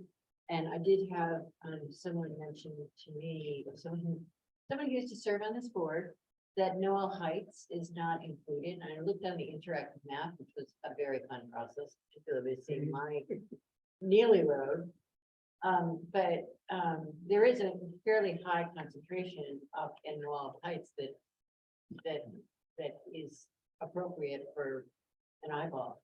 It is, and once again, to make this first round manageable, we were sticking with, and I want to emphasize the imperfect boundaries and that urgency ordinance, because that was done in a big hurry at the beginning of COVID, and they all those boundaries can be approved. That definitely is an area that, we need the community's feedback. We need the community to tell us what additional areas to look at. You're the experts on what's going on. You're the experts on where the boundaries should be drawn too. And that's really the intention of those, late July and August meetings, is to dig deep. We'll have, processes where we're looking at maps with community members, where people are commenting on neighborhood character and other aspects that are really important to making these kinds of decisions. The things that aren't necessarily, the data-driven stuff that, where, the fire department's going to say this road is this wide, it allows for ingress, egress, but more the community character stuff that requires the qualitative knowledge of the community. So we're really excited to get deep, and that's one of the reasons, as Gary said, that we, went forward with this process, was because unfortunately, we didn't have the time and staff capacity, in the beginning part of this year to make that happen at the level that we thought would be appropriate for, the granularity of these decisions to really respect neighborhood character and individual neighborhoods. So that's why, again, we're putting these, moving forward with the proposal to kind of add these caps that kind of put a pause on things that gives us the time to go forward with deeper engagement late this summer. any other council member questions or comments? Just the late summer timetable, that's high season. And that's a really great time to schedule something like this. Just a heads up. That's not really good timing for the town. I understand that. I think that there is a desire from the community to kind of move the process forward as quickly as possible. So we're trying to balance that desire with, when is coming up. So, I think that if, that is, We've had this comment as long as you guys have been doing this. This comes up every summer. And summer is our busy season, so a lot of people don't have the opportunity to participate. Well, we're going to try to make these as participatory as possible through, hopefully, the use of technology and, surveys and other types of, activities that, don't require you to spend 3 hours on a Tuesday night coming to a meeting to buttress kind of the in-person stuff that we're going to do. But if you guys have ideas about how we can make something in that time frame as accessible as possible, we're definitely open to ideas and suggestions. Or, if it's, something that needs to be postponed beyond that, and the community is okay with a slower process, that's also something that we'd be, open to hearing, but, we're trying to move this as, expeditiously as possible. And so that's kind of where those choices are, but we would definitely be open to your feedback about, where we landed on those choices. Joe? Yeah, just a quick comment about enforcement. I understand grandfathering in vacation rentals that existed before regulation. But the truth is, a number of vacation rentals operate with inadequate parking for the number of their guests on very narrow one-lane roads and are constantly the subject of complaints. And doing some research, lots of people don't pay their fees. On one road that we researched, there were $33,000 in outstanding fees, and those licenses are not being rescinded. So there is a way to get this density down through enforcement. That is an important thing. Is the problem is that they're not licenses right now. They're land use entitlements, and that toolbox has one big blunt hammer, which is a revocation hearing that can be appealed to the supervisors. By going to an actual license program, there's two things that happen there. Is the performance standards now become universal. They're a condition of license. So the parking, the noise, the trash pickup, that's all part of holding that license. And then the second thing is, you don't pay your fees, guess what? Your license isn't revoked or suspended. I mean, the license gives us a lot of very good tools that the enforcement actions can be in proportion to what the violation is. I mean, right now, if somebody just leaves trash on the street, even if they do it a repeated number of times, it isn't necessarily proportionate to them just revoke their license. But if we hit them with a $100 or $500 fine every time it happens, that is a good tool for getting things in line. Or if there's just, too many people in there and we get a number of complaints that we can validate, we say, we're suspending your license for a month in the middle of the summer and you got to shut down. That would get people's attention too. And if if your fees are not current, then your license can't be renewed. So the license gives us many tools and a lot more subtlety in the enforcement. And I think it's gonna be more fair too, in terms of what we can do on the enforcement side and making it clear that everybody's playing under an identical set of rules. Because when everyone has a license, there's one set of performance standards that applies countywide. The other thing that I would just note is Leo hopefully shared the fact sheet that Gary and I worked on that talks about the 24/7 complaint hotline. Right. And I will tell you that it exists. We have received very few complaints. So if there are problems, please call the complaint hotline. Much like Supervisor Hopkins said with SoCo Connects, we use the data from this to track, problems. And as Gary says, once those business licenses come in, they're going to be a really effective tool to pair with that complaint hotline. But if we have a lot of complaints about one place, that allows us to actually do something about it. Whereas, what we have a lot of complaints, we have a lot of concerns, but unfortunately, like that kind of it's in the milieu isn't actionable for our code enforcement folks. So, please, the number is right there, 707-875-6619. Property manager has 30 minutes during quiet hours between 10 p.m. and 7 a.m. Or an hour. Oh, moved to 9 o'clock. It's 9 o'clock in the license. Yeah, it will move to 9 o'clock in the license. But currently it's 10 to 7, and then and 1 hour outside of those times to kind of address the issues. So we really encourage the reporting of the data. It'll allow us to, really kind of hone in on our enforcement and, as we move forward with, the meetings that we're gonna have in the late summer, like that data is super helpful for us as we think about, where cap should be, it's, kind of expanded or relaxed. That kind of data is super helpful for us. One more council question, and then we'll go to public comment. We're gonna do one more council, because we're Between me and Dustin. we have half hour left supposedly, and we have. This is 2 seconds. Map, does the county have a map It's for where all the Yes. vacation rentals are? Yeah. Where's the Yeah. URL?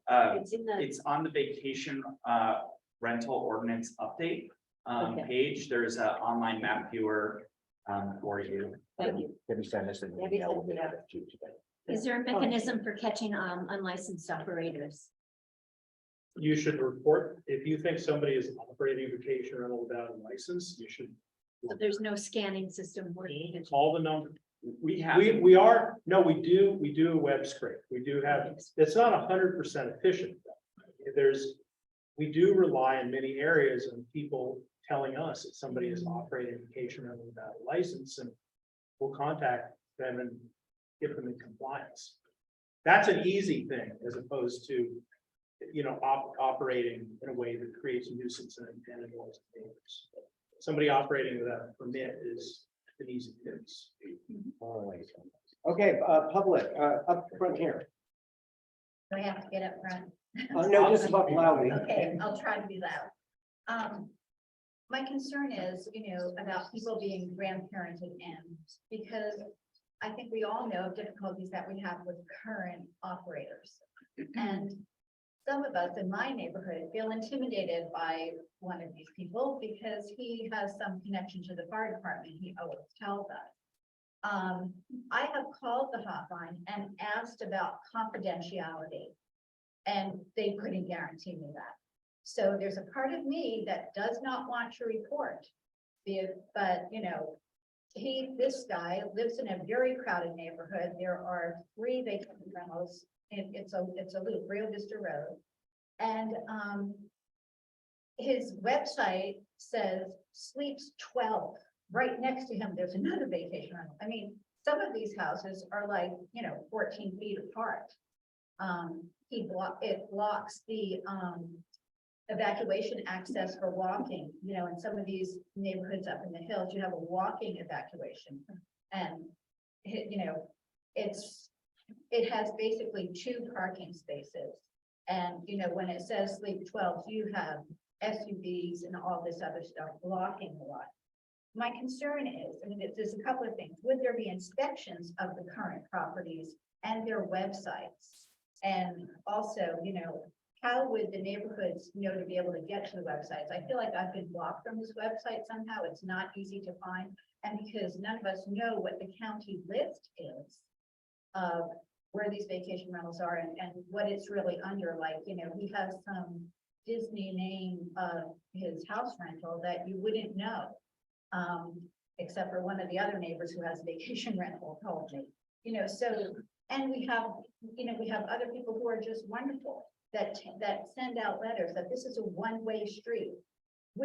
Every Friday night, you just kind of know in the summertime, be careful going around the road because someone's coming speeding around at the wrong time, when others are coming home from work,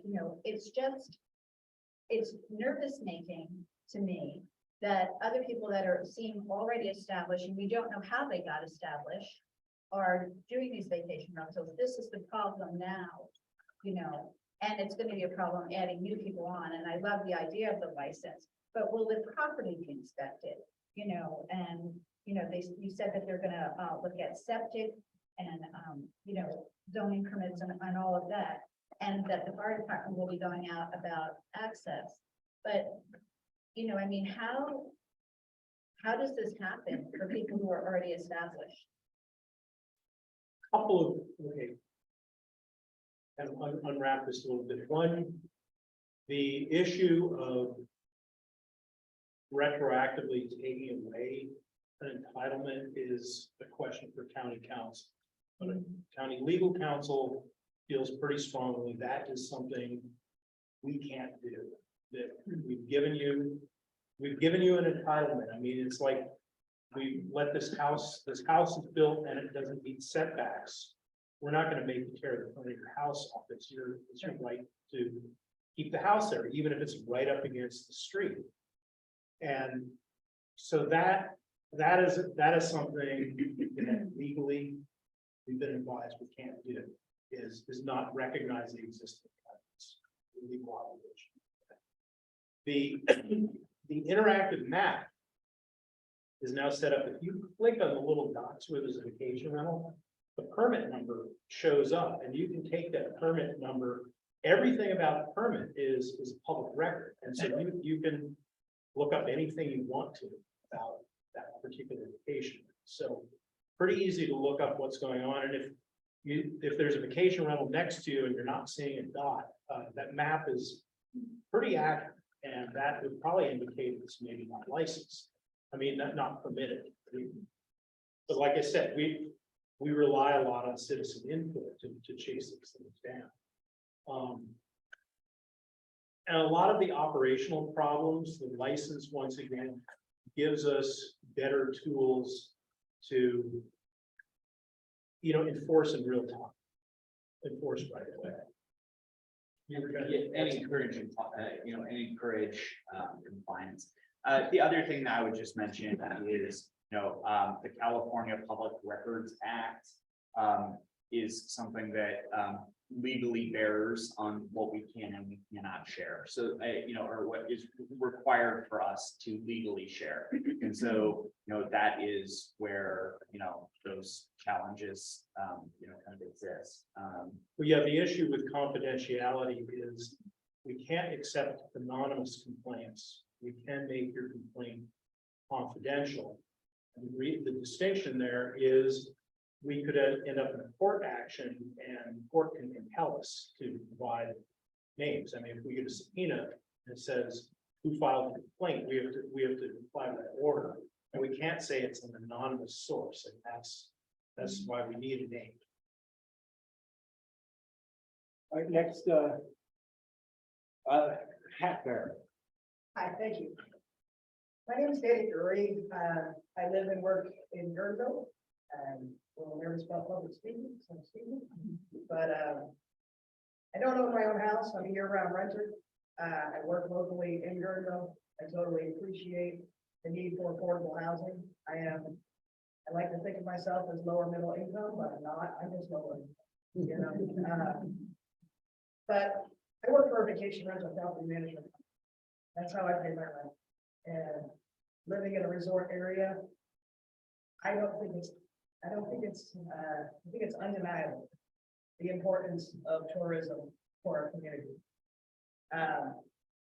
And in our area, and I know you're aware of this, Gary, I've been listening to you a lot over the last year. You don't know me, but I know you.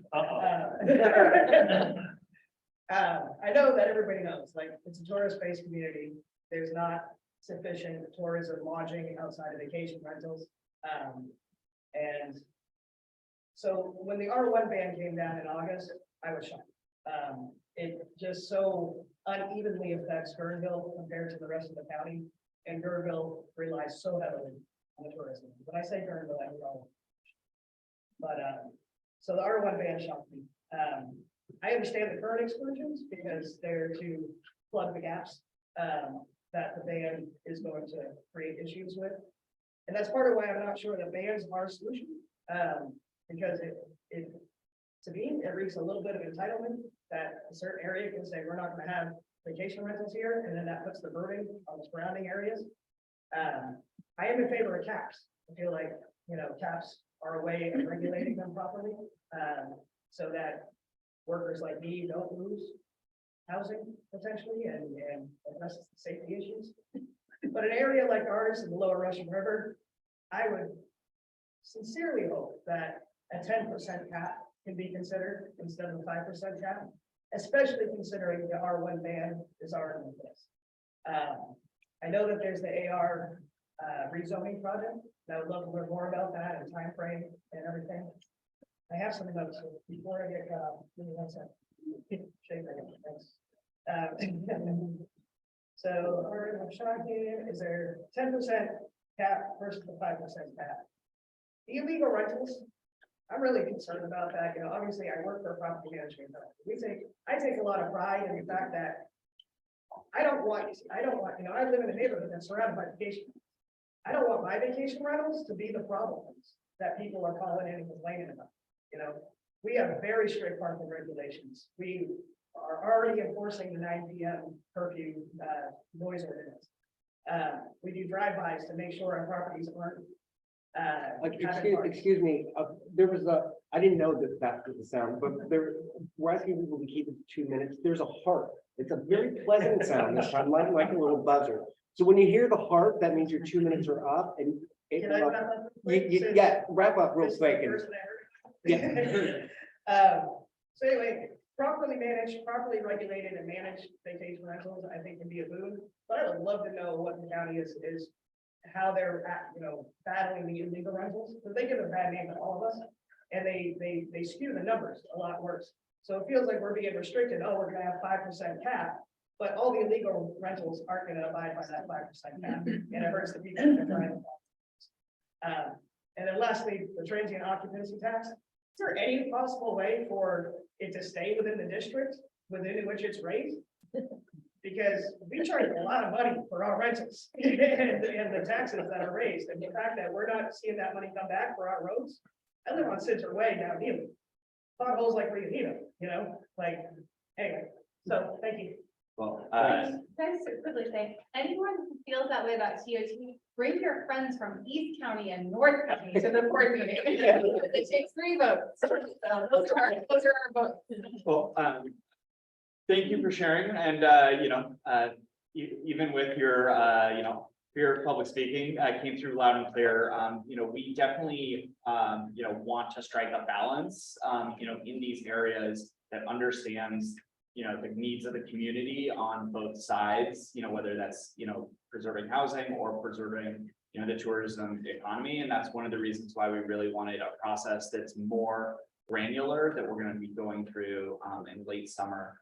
I think one of the things that, when we hear folks that come out and say, hey, like I'm a responsible owner, the problem isn't you, it's the other folks that aren't responsible. And so we have to write legislation that protects the community from the bad apples, right? Like you can't just say, well, it's mostly good apples, right? Because the bad apples cause the damage.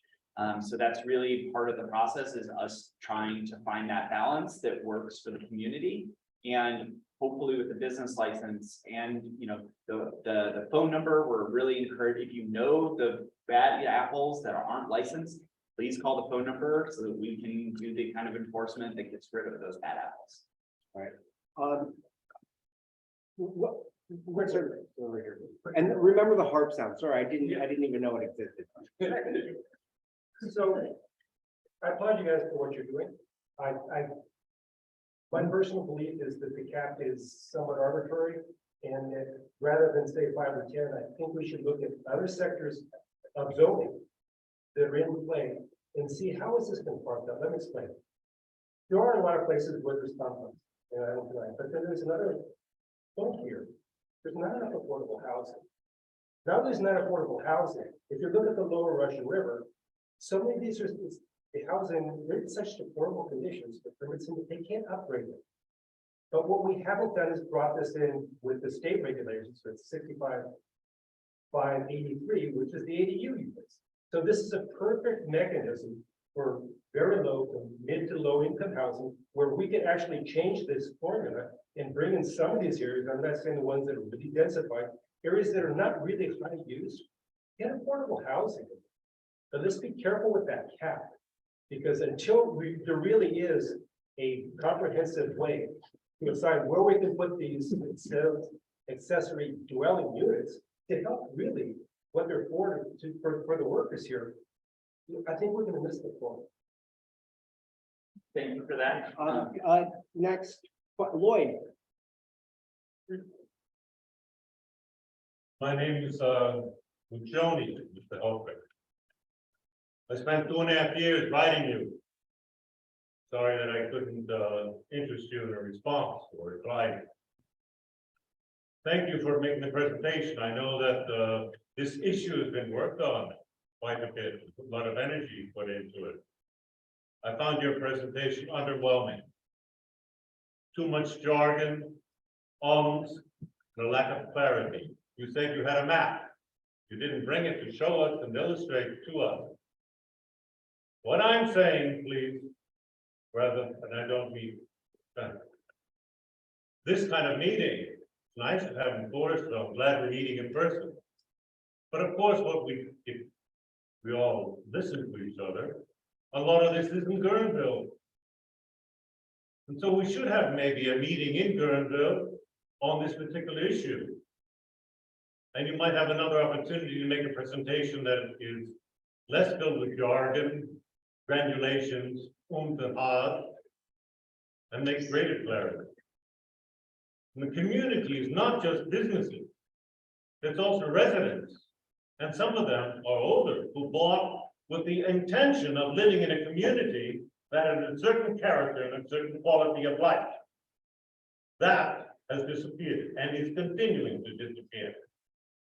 And while you might want to promote business and things and income and revenues, you have also, I think, an obligation to preserve what was at one time a very unique environment.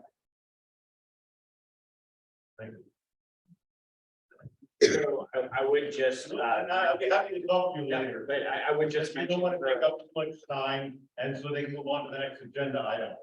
I would just, They can have a chance to respond.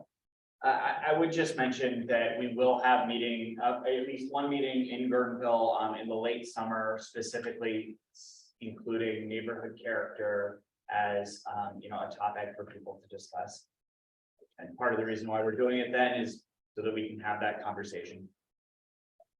Right up front here. Yeah, a question, just a clarification. Do you have the current densities of these areas? Because 5%, I don't know what that means until I know what the current density is of the areas.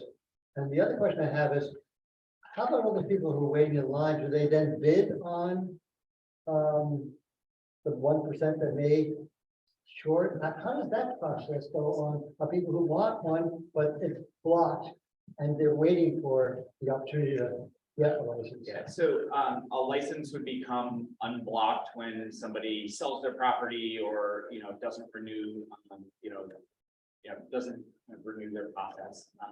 And so people that are in the pipeline would then become. So if there's 19%, it's gonna be years and years and years before anything with that.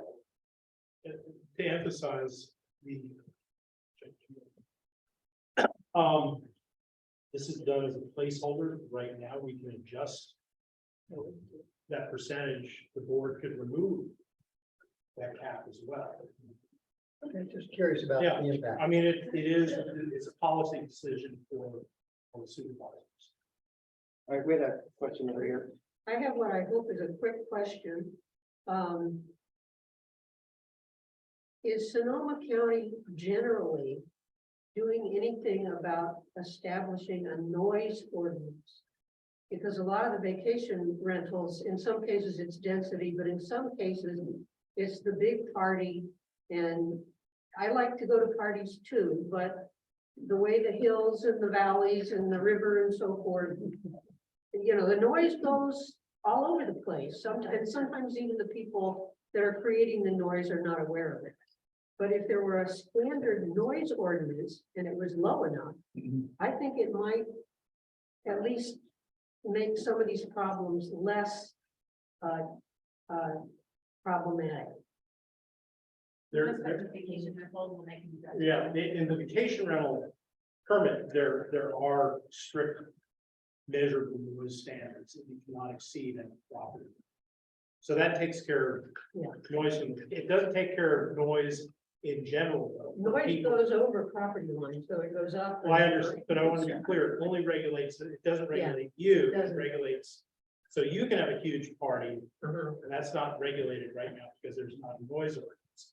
But the license It's just like if you get a use permit for a winery, there's noise standards in there that you can't exceed.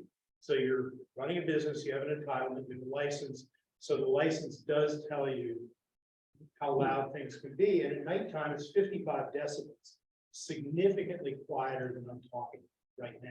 It's 55 decibels. And how is that measured? Can someone go, At the do they property. need a meter? There's an app for that, seriously. There is literally an app for that.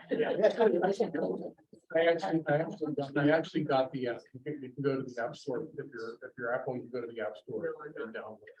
It's And on I the do want to phone, too. mention on the general noise ordinance, so vacation rental noise is regulated. What is not regulated and what we've had actually complaints about, you could have a second homeowner who does not operate a vacation rental, but has rager parties on the weekend when they come up from the city. And there is literally nothing that can be done about that. But we're going through our general plan update process. Which is kind of the beginning of it, and that is absolutely something that I would love to incorporate in the general plan update, because we get a lot of feedback about that. And Thank you. I would just add that I saw several people taking pictures and kind of straining to see the graphic that was up there. All of that can be found in the planning documents from last Thursday. Yeah, they weren't online when I looked. That's why I'm rushing to say. If you go to the vacation rental page, I did. or if you go to our items, the planning commission page through the agenda. It is, but yeah, it's no longer. Yeah, yeah. So it is there. Oh, yeah. It's on the All right, Meeting packet? Yeah, the meeting packet, but all the math, So this is that is going to be. the maps and things like that are not in the meeting packet. All the things from the planning commission are in the meeting packet and they're no longer available online. Can we go to the- If you go to that meeting, if you go to past meetings. I did, like all that the was there. agenda, that's the sheet packet. each have a link out to the. No, the agenda's not there. excuse It's me, just that- we have to keep going. We do have quite a bit to go. Up here, you had your hand up. I did. So actually, I've got a few comments, if you don't mind. First, I was totally confused reading the advanced packet of what was R1, what's exclusion, what, and if I'm hearing you right, so if you don't mind multiple questions, just for clarity. 2 minutes. You can ask as many as you want. Is the inclusion thing is something that we are really looking at. Because I think we have different areas where that inclusion would definitely be welcome. And I'll take my area, which is out at Drake, which now is an exclusion area. And I think we were sitting at just under 14%. And I talked to my neighbors before I came by, and nobody has a problem with what we got. And they wouldn't mind even if it went higher. The difference I think that we're seeing than maybe other neighborhoods are seeing is you've got some bad players. And that's really an enforcement issue. So noise problems, parking issues, that kind of stuff. It isn't the fact that it's vacation rental per se. And so I know my neighborhood would be supportive of something, A, not even being in an exclusion, B, allowing R1, and C, allowing an increase over, what we've got now. So- I'm just putting things out really for consideration. Two, I guess where we find the information that we're looking for. So I'm hearing, hey, if you go to this meeting link, you can go to this link, go to this link.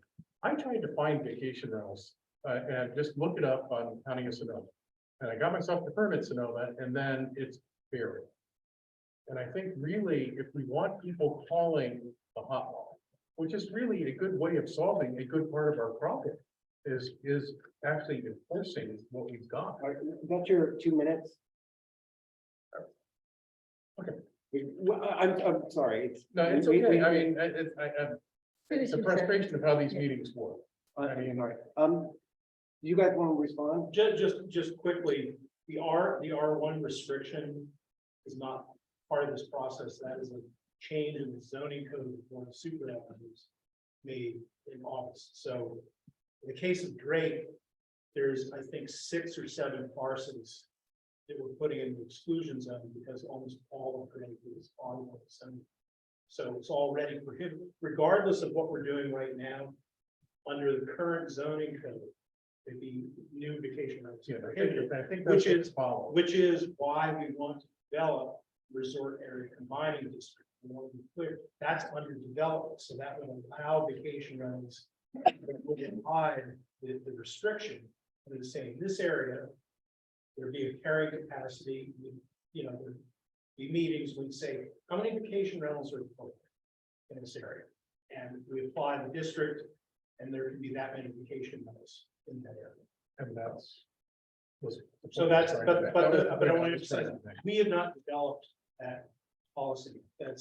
And we've got to do outreach countywide on that, because it doesn't, it's not just for Vernville. It's going to be its own, and it's a tool that can be used anywhere in the county.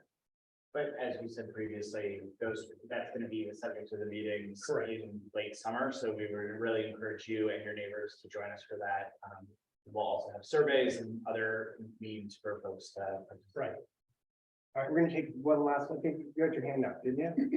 Yeah. Yeah, yes, thank you very much. This has been really helpful to me, and I just want to see if I understood it correctly. If somebody meets the criteria under zoning right now, they can get a transient occupancy tax permit. You know, if they meet this septic and they meet, and there's no consideration of the safety of being able to get there and to get out of it per se, because that is not included. But when there's a business license, that might well be part of the concern. And specifically, I live on a private lane that has 3 different easements. It's truly one lane that has no turnouts. You can't even see it. If anybody would just walk there and look at it, they'd go, oh, this is not safe. I mean, people are having to back up a long way, and so I thought it was kind of hopeless, but it seems like once we get to the business license aspect of it, that might be part of the criteria. I think a better tool there would be when we do second ballot, because if an area is intrinsically unsafe. Yes. And unsuitable, then the correct tool is land use regulation. So we've got that tool too. But the license is still, if you meet the criteria. Right. And if you're zoned correctly, you will get your license. Right. And it's a ministerial process. There's right. Check boxes. It does not consider evacuation per se. That's not part of the consideration. It does consider things like off-street parking. That's standard. But actually safety of just access itself. That's something that should be addressed in the land, in the zoning. That's what we're trying to separate out. Okay. Is the zoning code should be addressing those issues. Okay. And if the zoning code says it's okay, then we really shouldn't be denying somebody a license if the zoning code allows vacation. Okay, well, But these caps are part of the zoning code. well, but specifically, people who were in a rural area, a lot of people are on private lanes with multiple easements. And I don't know how those people engage when we do this. Part 2, this is, okay. we need local knowledge. Okay. We really do. Okay. We can't go down every single road. Right, no, I hear you, but I would say I think it's so dangerous. I just wrote a $5,000 check to retain a lawyer because I'm terrified an 80-year-old neighbor is just gonna get run off the road and goes 5 feet into the culvert. So I'm really glad that, but I love the business license and I love your work. I'm just really appreciative. Thank you. Thank you. Thank you guys so much. Thank you. We're gonna move on to rural broadband now. We have a bunch of subjects left and not a. You're limiting public comment on this item? You've already talked and we're moving on to the next item. I didn't address this item. I'd appreciate it. We're gonna move on to rural right now. I object to that. I believe I should be able to address this item. Okay, why don't we keep moving? I'm Lauren Cartwright over the Economic Development Bureau in Summit County. I'm one of the team leads on. Can you speak louder? Can't understand you. Louder. This is a travesty. This is really a travesty. That's what I addressed in my beginning comments. And I can see it happen. I can definitely see it happen. My name is Aaron Frazier. My address is truthinTourism@gmail.com. I definitely run interference for attorneys. I'm not an attorney, but I do definitely collect information for the legal process.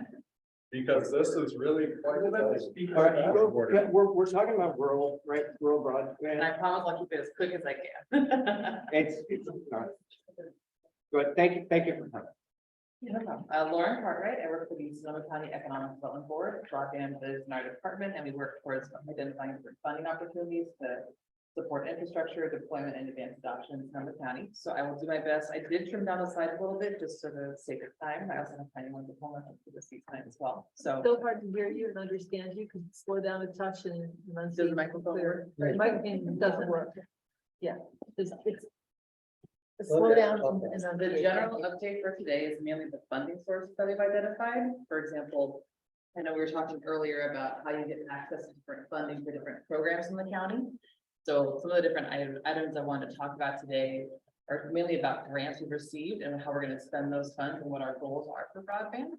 The first one I want to give you an update on is for what we call a California Advanced Services Fund.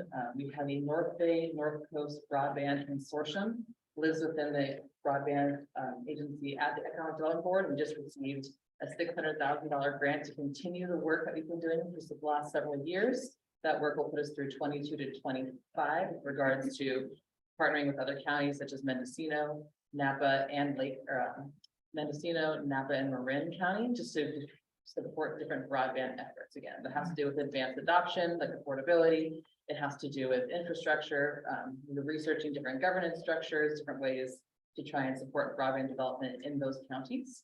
A multi-regional approach like that will help us provide additional access to get different funding opportunities that I'll talk about next. Slides are sharing.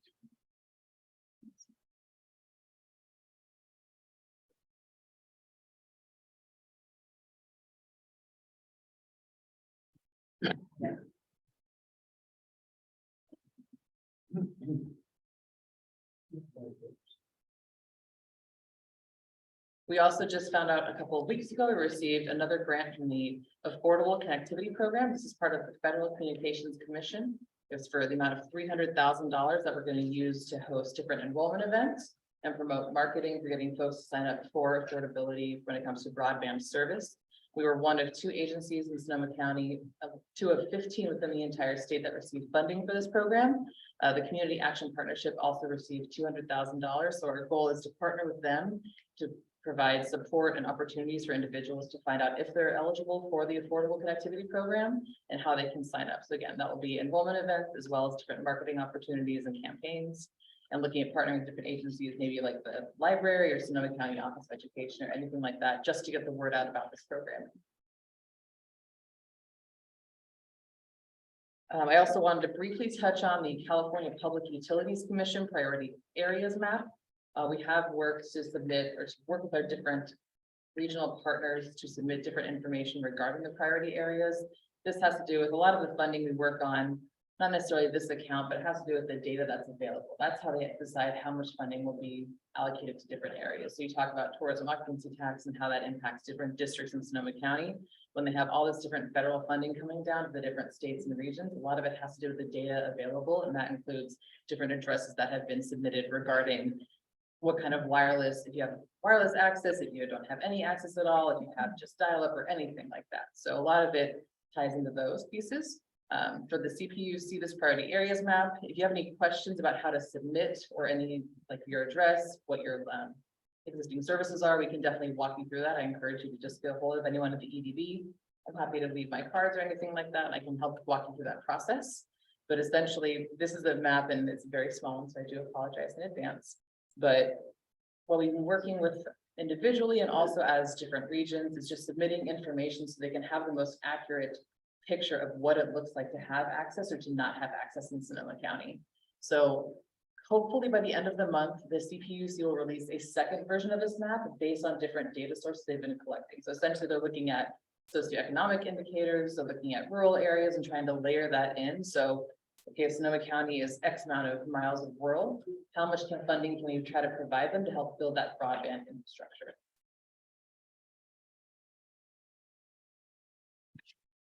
In addition to that, there's also another funding opportunity coming up that has to do with broadband equity and deployment funds.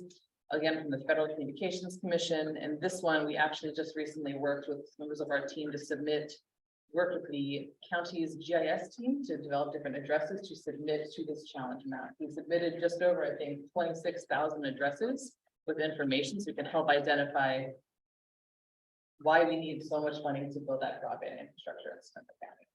So we're doing our best. One of our initiatives, like we talked about, the infrastructure and the deployment, we're looking at governance options, we're looking at enrollment events, we're also looking at how can we gather and submit data to kind of justify why we need a certain amount of funding from all these different entities to build that infrastructure, or just build like the engineering and the design for it.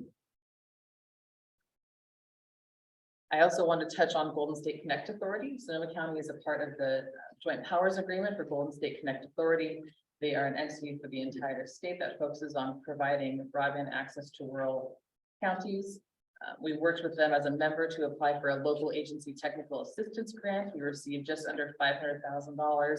And what that will be put towards is refining our high level design. So that's essentially looking at the entire county as a whole and what that high level design looks like for broadband, and then supporting low level design. So you look at the county as a whole and okay, we know we need, X amount of miles. This is the kind of construction pieces that we need. You do low level shovel ready. That's like, okay, well, if we have this 2-mile stretch in Forestville, what do you actually need to provide for a broadband infrastructure? What can we hand off to a contractor so they can just hit the ground running? They know how much of the different material they have to order, what the different products they need in general, and like what the different amounts are. So that's a really great program for the local agency technical assistance grant.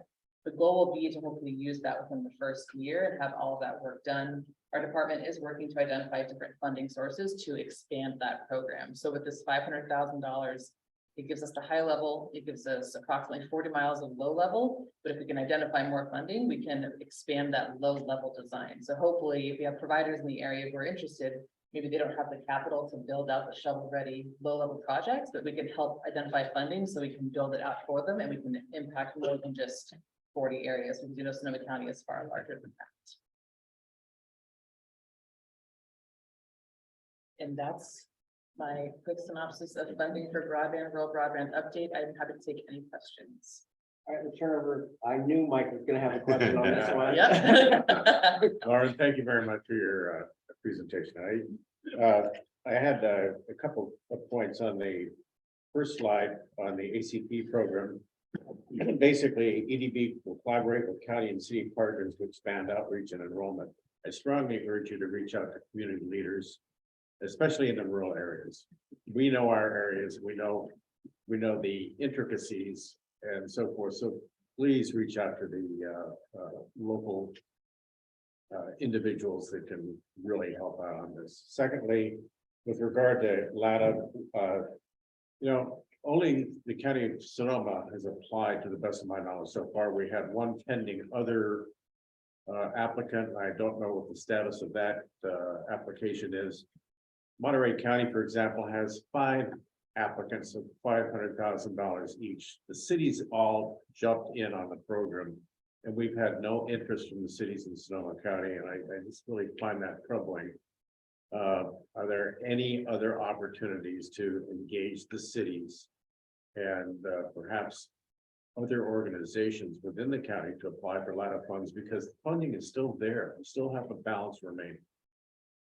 I'm happy to take a first pass on it. I might get my colleague over here to help with the city's question.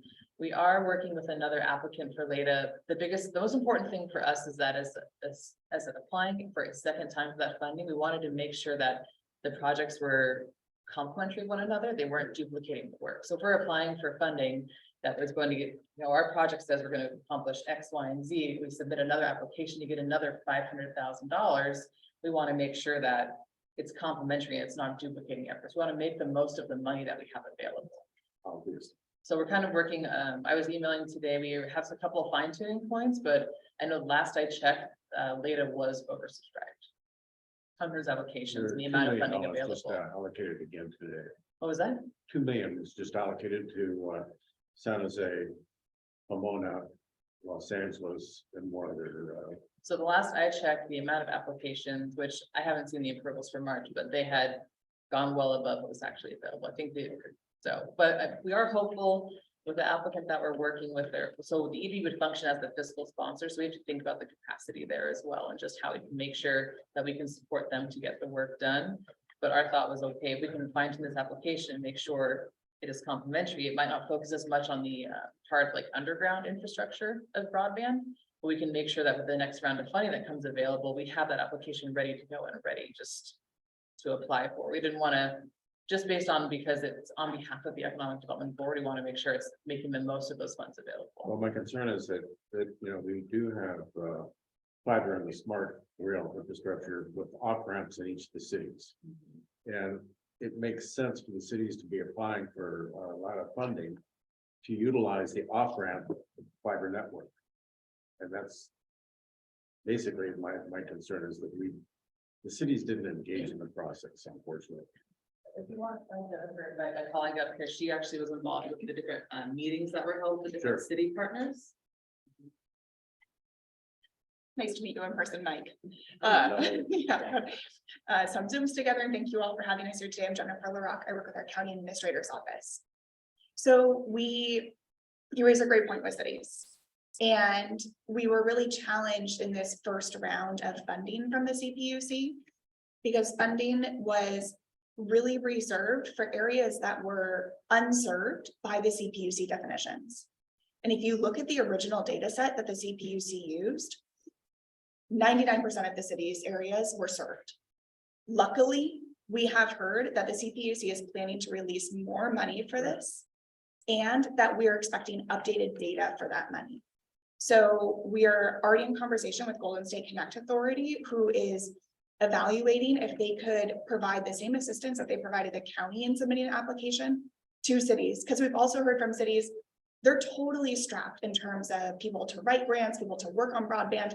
This just isn't their bailiwick, so they need help. So we're trying to make those connections to see if we can get help for those applications for cities to submit in this next round. Excellent. Thank you. You got it.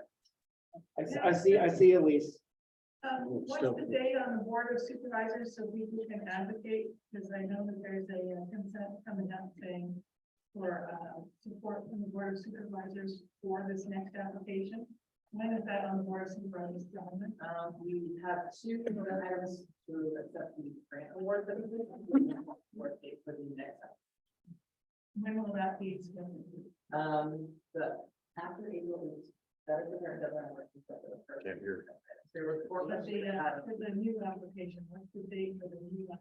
We have to find it. So it's not yet finalized, so there are additional details that I had requested. We have ones where you can align on those because. Oh, I thought that was. Okay, But I think it's ready to help Vesta? Yeah, it's applies to what Mike was saying about getting local information. When Verizon came to Forestville to put in a tower a number of years ago, we attended meetings at Permit Sonoma talking about where the location of that tower would be. And what we discovered is that Verizon had already signed a contract with Empire Storage a year and a half before the hearings even applied. And they never went to the firehouse to talk to them because it was over the boundary of where the representative was supposed to go. But the firehouse is on top of a hill and also could use the income of the tower renting space. So how do you prevent that kind of thing in the future? Because most of us have Verizon out here because it works in most places, but it's been working more and more inconsistently, let's put it that way. So how do you avoid having a tower put in the wrong place by not communicating with the community? How do you increase your communication with the community about what is the right place and where the tower will be most beneficial financially as well as location? Well, that's a really great question. I would suggest that as we we had a vacancy in our department regarding broadband for the last several months as we kind of revamp that program back up and update our information and we start to work with stakeholders for these different grant funding programs. I would hope that during that process, we could also work with those providers and just kind of reestablish that relationship. I know we had a great deal of them on our mailing list for what we call Access Cinema Broadband, but that has been fairly out of date based on what we've been checking recently, trying to send out communications. So I would hope that we can make that a priority as we work to update that information and just send correspondence out, trying to have more transparency about, not everyone's checking the supervisor's calendar every week for what the meetings are what's happening at the meetings, right? So maybe we can just send more frequent updates and that will just help us create a more updated list as well. But I think hopefully with having partnerships and just having that open line of communication, I will say, to be honest, that my focus has been on the funding for digital equity essentially, and then the kind of feasibility around engineering for the high and low level design, but we're happy to look at other opportunities as well for providers too. Any other council? All right, see your hand right there. Yeah, I'm Scott from the coast. I could answer your question. I worked on the self-powered salt point, and it was something we initiated. And I called Verizon Wireless, and I put in touch with their contract project manager, and I've been in touch with them for 14 years. We walked the hills when there were problems. We currently working on another site. I put him in touch with the local manager of the Sea Ranch. They want to site the tower there, and so reach out if you want a site somewhere. Reach out to them and advocate. That'll put you in the process early. I'd like to return middle mile, last mile. If you have an unwilling provider to advocate for a neighborhood or a community for capillary internet, the system requires an entity to speak for you. A city, a provider. Will the county, your office, serve as our entity where we have an unwilling provider? And finally, is it the goal of the county to ultimately reach out to every residence, businesses, organization in the county with fiber optics in the ground or fiber optics? Will it be planned and will it happen? Is it on the planning board? I'm happy to take the first half of it. I'd like to help. I think with regards to reaching out to residents and businesses, if you look at some of the different grant programs for the affordable connectivity, part of that is just very specifically targeted to individual zip codes and what's actually available. So we'll be reaching out to folks, okay, these zip codes have these 4 out of 10 programs available and sending a targeted campaign to them. So that's, if you have service available, we want to make sure you're getting the price that you're able to pay, whether it's discounted or if it's regular. With regards to bringing fiber optics to every single house, I think in a perfect world, open checkbook, like we would love to be able to do that, but we're hoping that through this later work, that'll be a really great step forward to refine that high level design, look at the shovel ready projects, identify funding to expand those shovel ready projects, and with the different pieces of data that they're layering in on terms of, median household income, different socioeconomic data, we're hoping that will help us identify where those true priority areas are for Sonoma County. Because even though we have these different maps and the CPUC is releasing a second map, right now their website is in archive mode because they're reassessing their data. So we can rely on the map to a certain extent, but having funding like this later program will give us additional tools to identify what the priority areas are. Just kind of from the own Sonoma County perspective, not just the state dictating like what they identify as priority. So, follow up on our communities in the far reaches of the county are dying because of broadband. People who moved there, as demonstrated by Sea Ranch's growth during COVID, who moved there because they have fiber in every home. If we had that, people would move in and live there and raise their families. So what you described is sort of short and middle range. And I'm just wanting you to put it on drafting paper and say, we, Sonoma County, will commit to bring fiber optics to everybody someday and go for it. It may take 20 years, but if we know it's coming. Meanwhile, we're not represented. Frontier won't speak up for us at this table. We need rooms in practice. As I would say, I'm not sure if I can personally say, like, in the book, I agree, to be quite honest, that I can guarantee everyone will have fiber optics. However, it is our goal to ensure that residents can get access. Like, that is the goal of this project. I'm not a construction worker, like, I don't have the checkbook. I can't guarantee I can bring it to you, but I can guarantee that we're gonna do as much research as we can to find resources to try and get it to you, if that makes sense. Middle mile gives so much help. Give us access to it. Yeah, and I would just build on what Lauren has said. We're really looking at federal and state policies for that type of language. And it mimics exactly what you're saying. The goal is to get fiber optics to all residents in really the US from the Biden administration. And so we're looking at his administration to give us the money to do it. Because as you heard, we are so, there are so many priorities. We all want to fund our roads. So luckily, there was a question about whether or not there's federal money coming down the Infrastructure Act for roads. Not so much, but yes, for broadband. So hats off to EDB. They've been awesome about going after all the money that they can. And so we're just going to continue that fight to bring all the resources we can to fulfill that goal. Focus on the horizon. Yeah, absolutely. And the key obviously is for open source network, so that the end user has the opportunity to pick and choose what they want, rather than being dictated to by the incumbent companies as to what they have to have. And that's a piece of the puzzle that we're still kind of working at right now. So we've done like a governance structure and analysis. We're trying to identify what's the best model for Sonoma County to create that access for everyone. So at this point, we haven't decided on what that preferred method is, but I believe we're just kind of gradually bringing to the board different information, So every few months or so to say, okay, here's what we have, here's what Golden State Connect Authority is offering, and here's what this model would offer. What do you think? What's most attainable? Like, I think once we get that federal or the additional state and federal federal and state funding that's coming ideally in June, those are the big dates. That'll give us an idea of how much you can actually use it.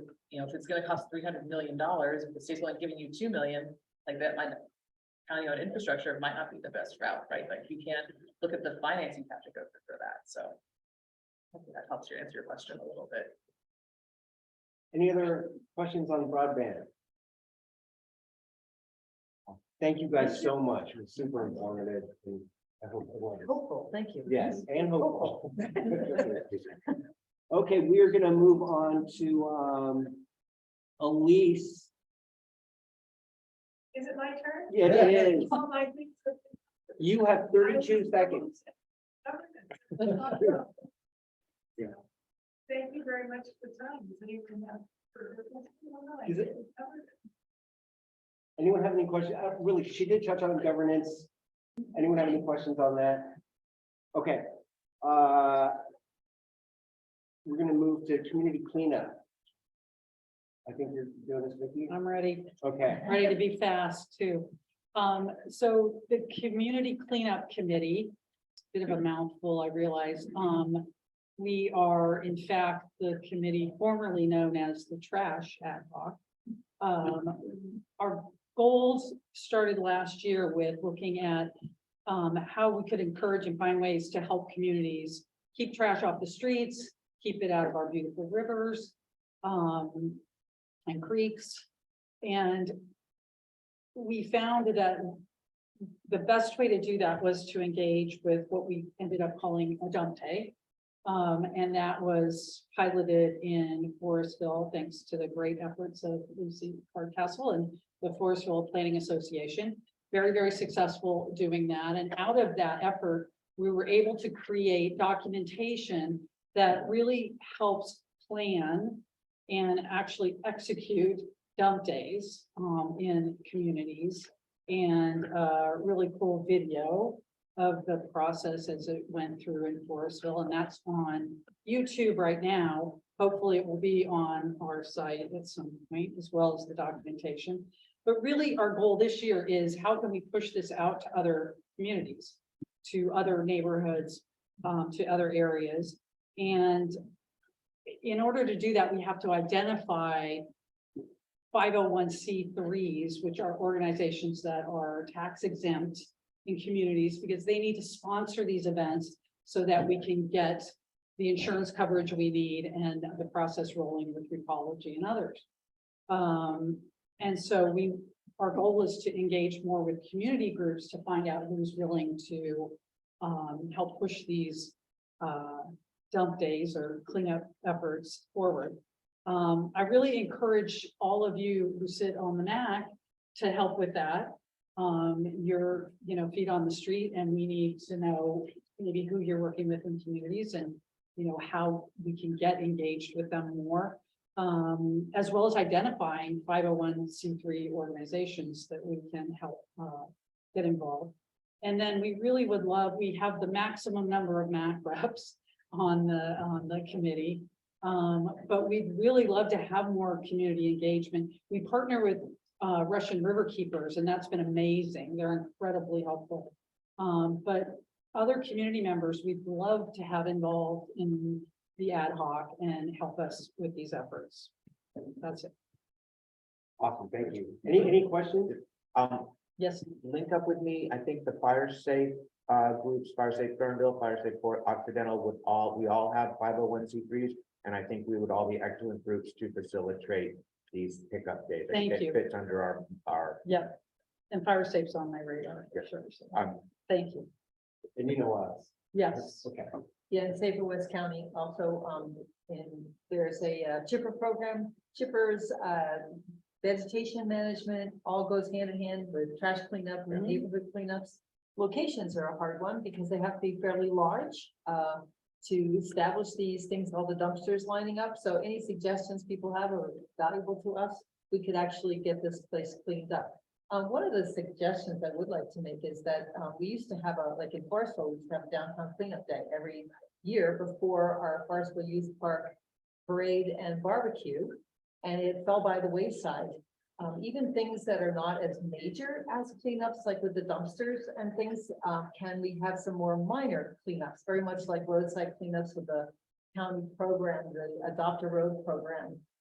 Even Adopt a Downtown, have a day where people just go by and pick up trash and take it away. That's on a smaller scale than the dump days.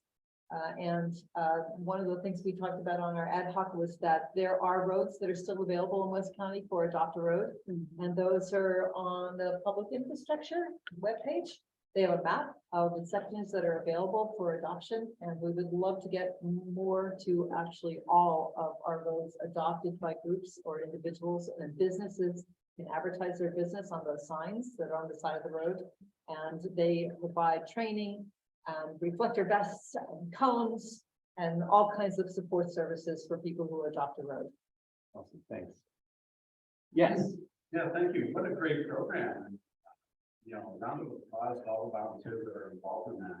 As you assess areas that you want to participate, I think it's important to identify 501c3s that want to get involved, that maybe they can umbrella organizations that don't have 501c3.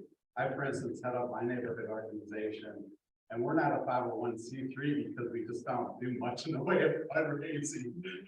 As you guys know, it all falls on your shoulders just as community volunteers, and you just sort of pass the hat. We don't want to spend money on a 501c3 if we don't have to. And so things like that, we have partnered with somebody who does have a 501c3, and that's the way to do that. On the Adopt a Road program, when a business signs up for that, there's for-profit companies that actually do the maintenance that are available to them.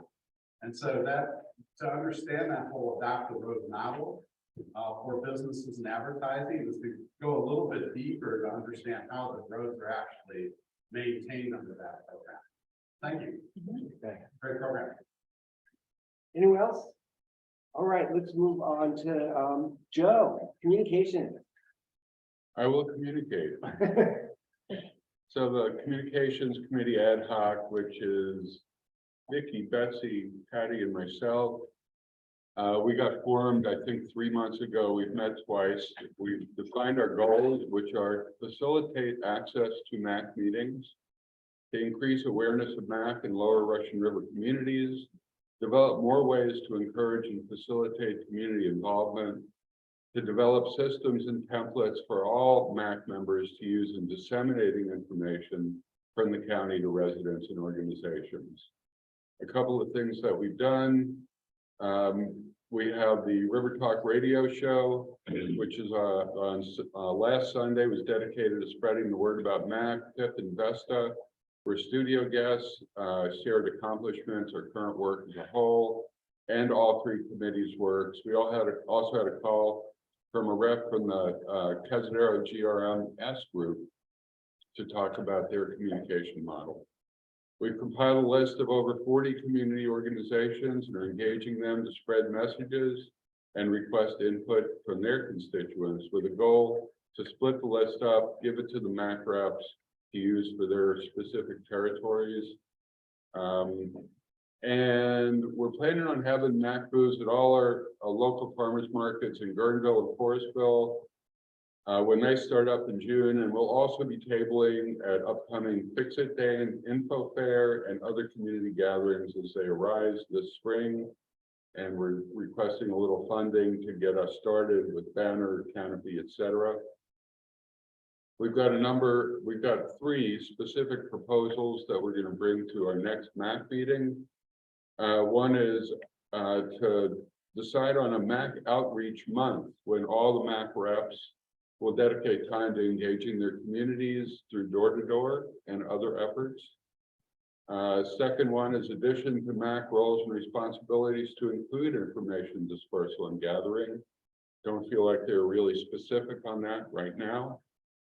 And lastly, circulation of sign-up sheets for us all to participate and our alternates to take shifts at these events this summer and spring. And lastly, being the communications committee, we are committed to maximizing participation at these meetings. So we strongly recommend enabling hybrid meetings to be a top priority for MAC and for the county.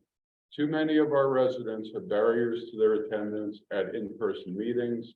We've seen how many more participants we've had with virtual meetings. While we understand our current limitations, we also know that many people wanted to engage with us tonight and were unable to do so. So we urge the county to expedite solutions. Appreciate your comments on this, Linda, and I know that you're on board with us. But if it's not resolved by the time of our April meeting, we will be proposing that the MAC as a whole draft a resolution to present to the Board of Supervisors. Thanks, Joe. I want to say thank you for taking on this. Well, we recognize the last, I don't know how many years, this has been one of the weaknesses of the MAC. And to formalize this and have a group of people that are committed to both outward and inbound communication to all of us is more than welcome. So thank you. Thank you. Debbie, I put together a sheet that has all the links that people need for paying attention to things like the District 5 newsletter. Debbie put together a bit.ly link and a QR code that makes it easy to subscribe to the District 5 newsletter. The more people who subscribe to that, the more informed people are, and that just shows up in your inbox and your email.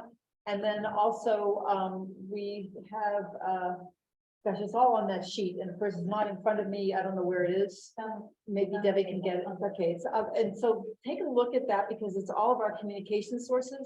The Facebook page for the MAC is the most important right now that has the majority of things, like when the radio show River Talk comes on, a link to that will be on that Facebook page. It's difficult to get onto Nextdoor, so what I find is communicating on my personal page on Nextdoor reaches the larger number of people. There it is. There's the YouTube channel for all of those videos like this one, which will be on the county YouTube page. So this is a lovely little piece of paper. Please take it with you of all the ways to stay in touch. And then our job is to make sure every one of these is well populated with the information you want people to have.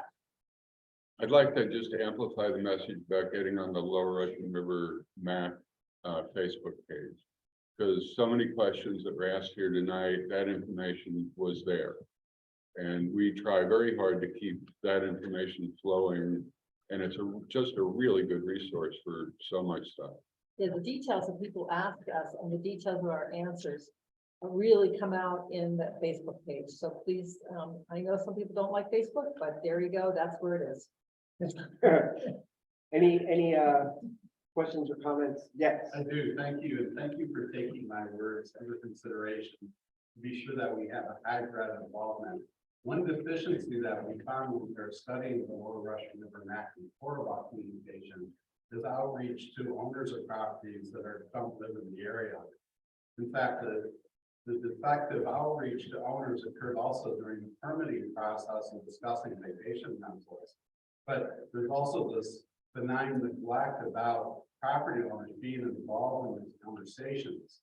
And as you know, in the Lower Russian River, so many properties are second homes and recreational homes, but it does require a good effort and hybrid meetings, but also hybrid outreach to be sure that people understand that they can be involved. Secondly, that should lead into a time when you can play a role in complaint mediation. The county has fomented a bunch of conflict. There isn't a lot of ways to really address conflict and get to the brass tacks. And that's a perfect role for a MAC, to be able to bring neighbors together to discuss conflicts, points of conflicts, so there can be an informal resolution. It doesn't require the law or some stupid thing like that or some manipulation. And so I appreciate the role that you're on. And again, thank you very much for your voluntary service. My apologies if I came off as bold earlier, but I'm passionate. Thank you. Yeah, some of that conflict and conflict resolution does get actually addressed on that Facebook page. We have amazing conversations where people bring something up and then someone brings up a response to that, and then other responses come in and each one gets addressed, and the conversations can be very long and involved. And that also happens on Nextdoor, even though it's not an official MAC page. The problem with, Nextdoor is that they censor information, and so you can have a government posting, but because there's leads, and if the leads don't like the political tone of the conversation, they can actually remove the conversation in violation of people's rights to participate in government conversation. It's why we don't have a government MAC page, but the Facebook one is the one. It's only individuals. Yeah. Nextdoor also is very neighborhood limited. Yeah, very neighborhood limited. You can't, it's the Facebook one that really works for communicating. I want to appreciate your comment about property owners not being included, but also to state that we are not reaching many communities. There are a lot of people who don't have internet. There are a lot of people who don't know how to use these, who don't get on Facebook. There are a lot of people who don't have transportation, and we have a large Spanish-speaking community. The county is doing an admirable job in translation, but a lot of what we talk about is not. And so we have a lot of people to reach, and we're going to try to address these things and come up with some solutions. Yeah, I would just add to that, the committee very specifically in talking about the MAC month. And door to door, it would be during a time when second vacationers or second home people are most likely to be here, and also the outreaches at the farmers market are intended to reach people who aren't on Facebook.